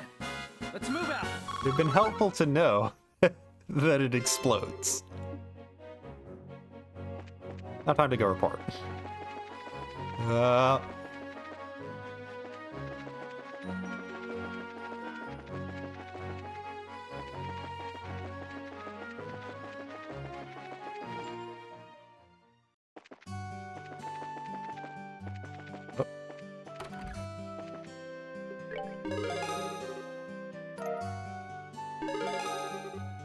Hey, we advanced in rank. Received information quartz as a perk.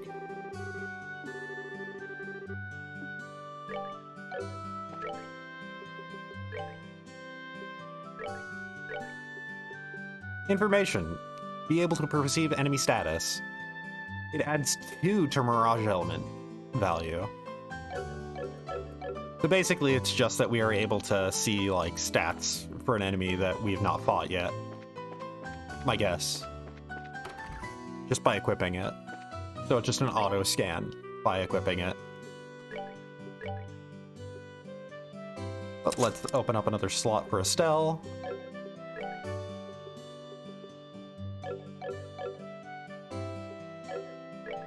Oh, yep.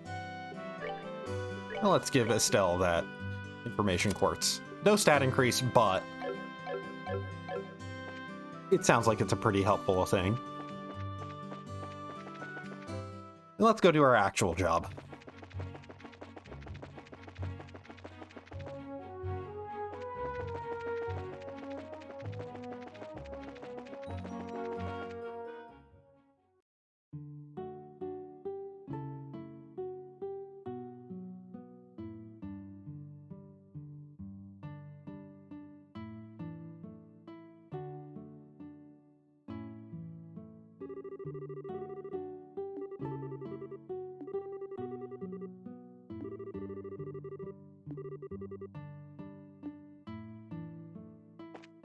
Yeah, step on all the plants. Who knows what they are? I can't read.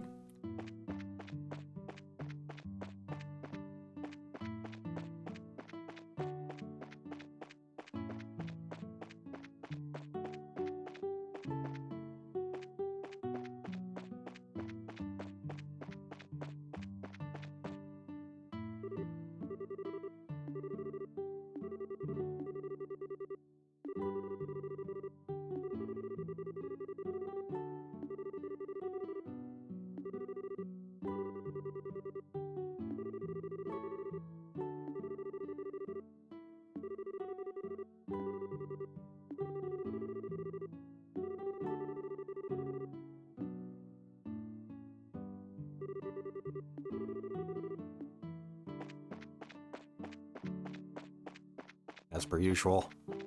What do you have to say?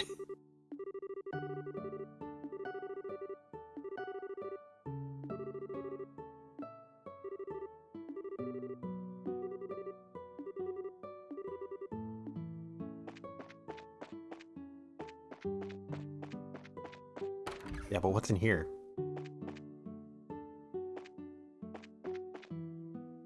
What about here?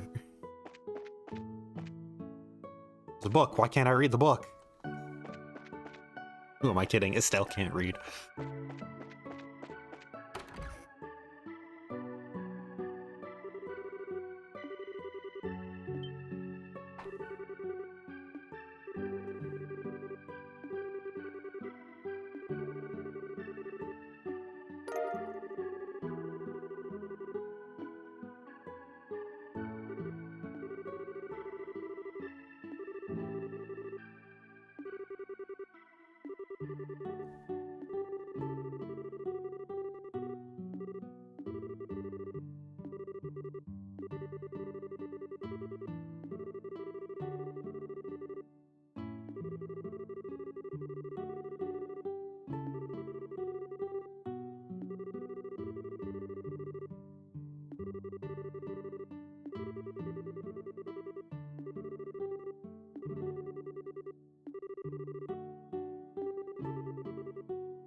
I just noticed it now, but that face of Estelle's really is just the surprised Pikachu face.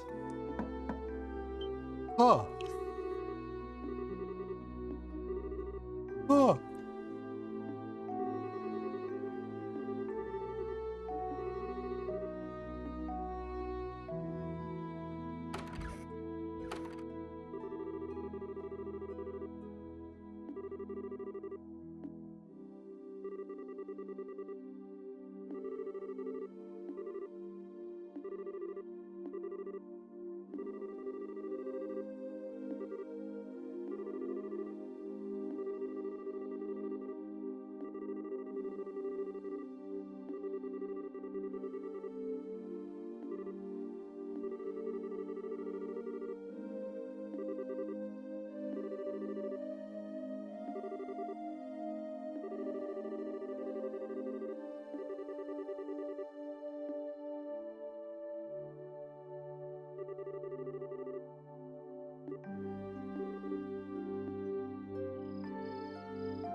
What was the order he said?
I could have talked to the cows if I wanted to. Who knows what stories they have?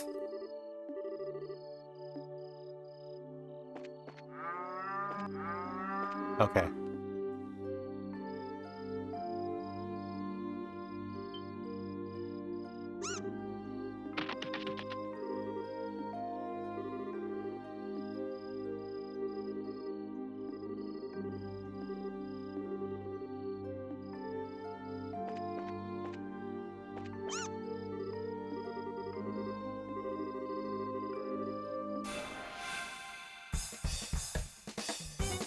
Oh, there's a tall one.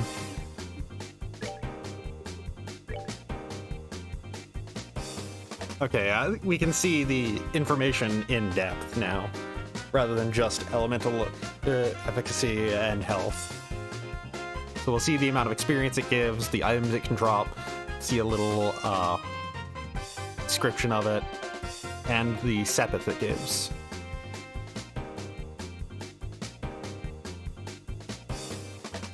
So nothing is weak to anything. I might as well just go in with dual strikes.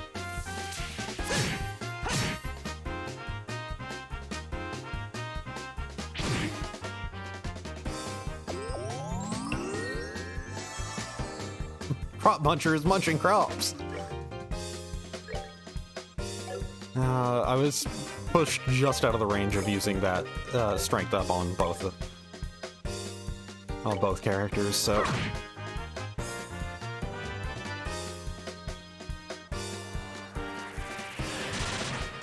Well.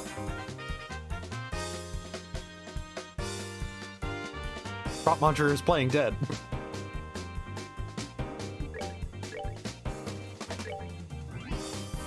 So you have played dead for real.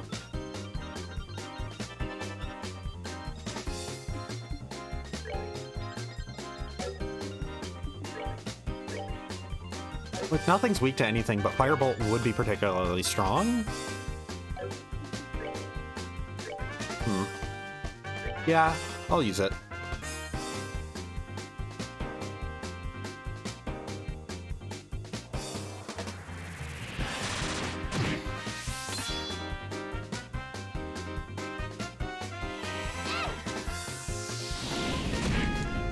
And I'm gonna just fire off the S-Craft against the giant crop muncher here.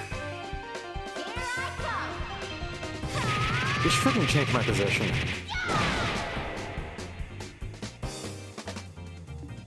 Okay, I'm gonna take out the big one. If the two small ones are playing dead, this is perfect time. Oh no, it's munching crops!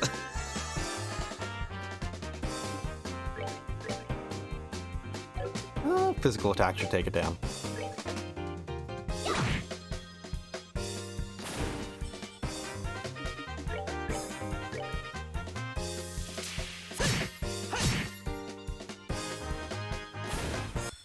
There we go.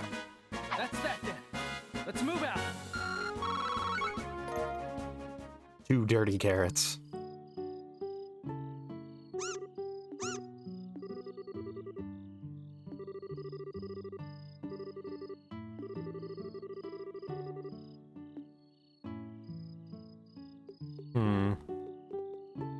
What way do I phrase my concern for them? Because they are cute. And they are named crop munchers. But also, they are named crop munchers.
Miguel. Miguel.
It's surprised Pikachu, but angry now.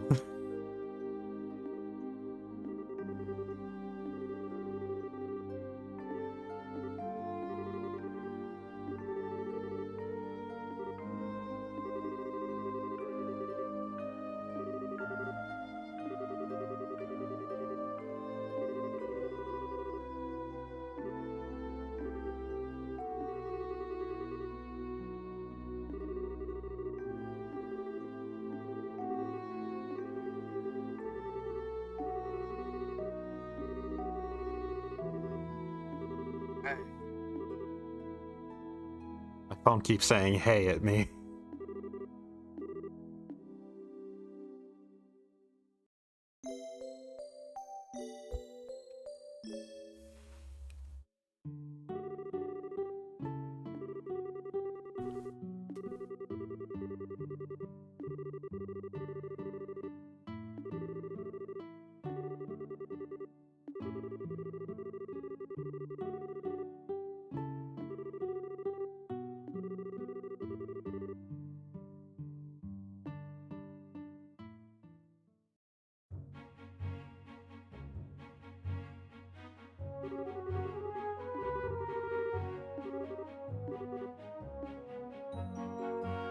With that, everybody learned a lesson. We're all very happy. Hopefully those crop munchers won't come back to munch the crops.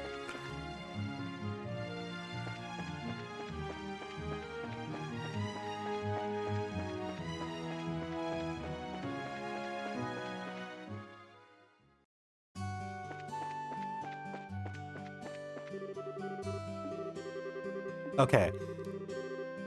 Story is not updated to update everybody's dialogue just yet.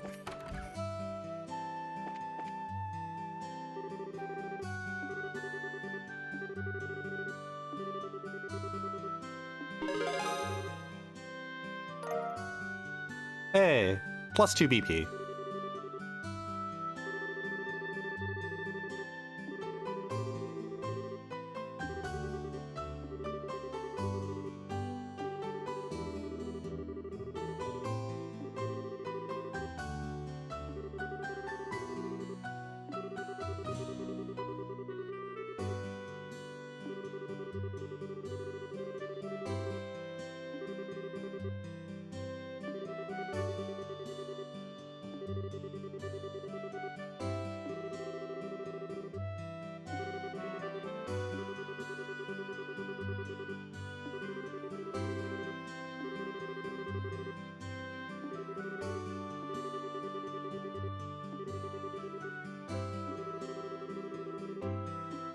Well, before I do that, got a lot more.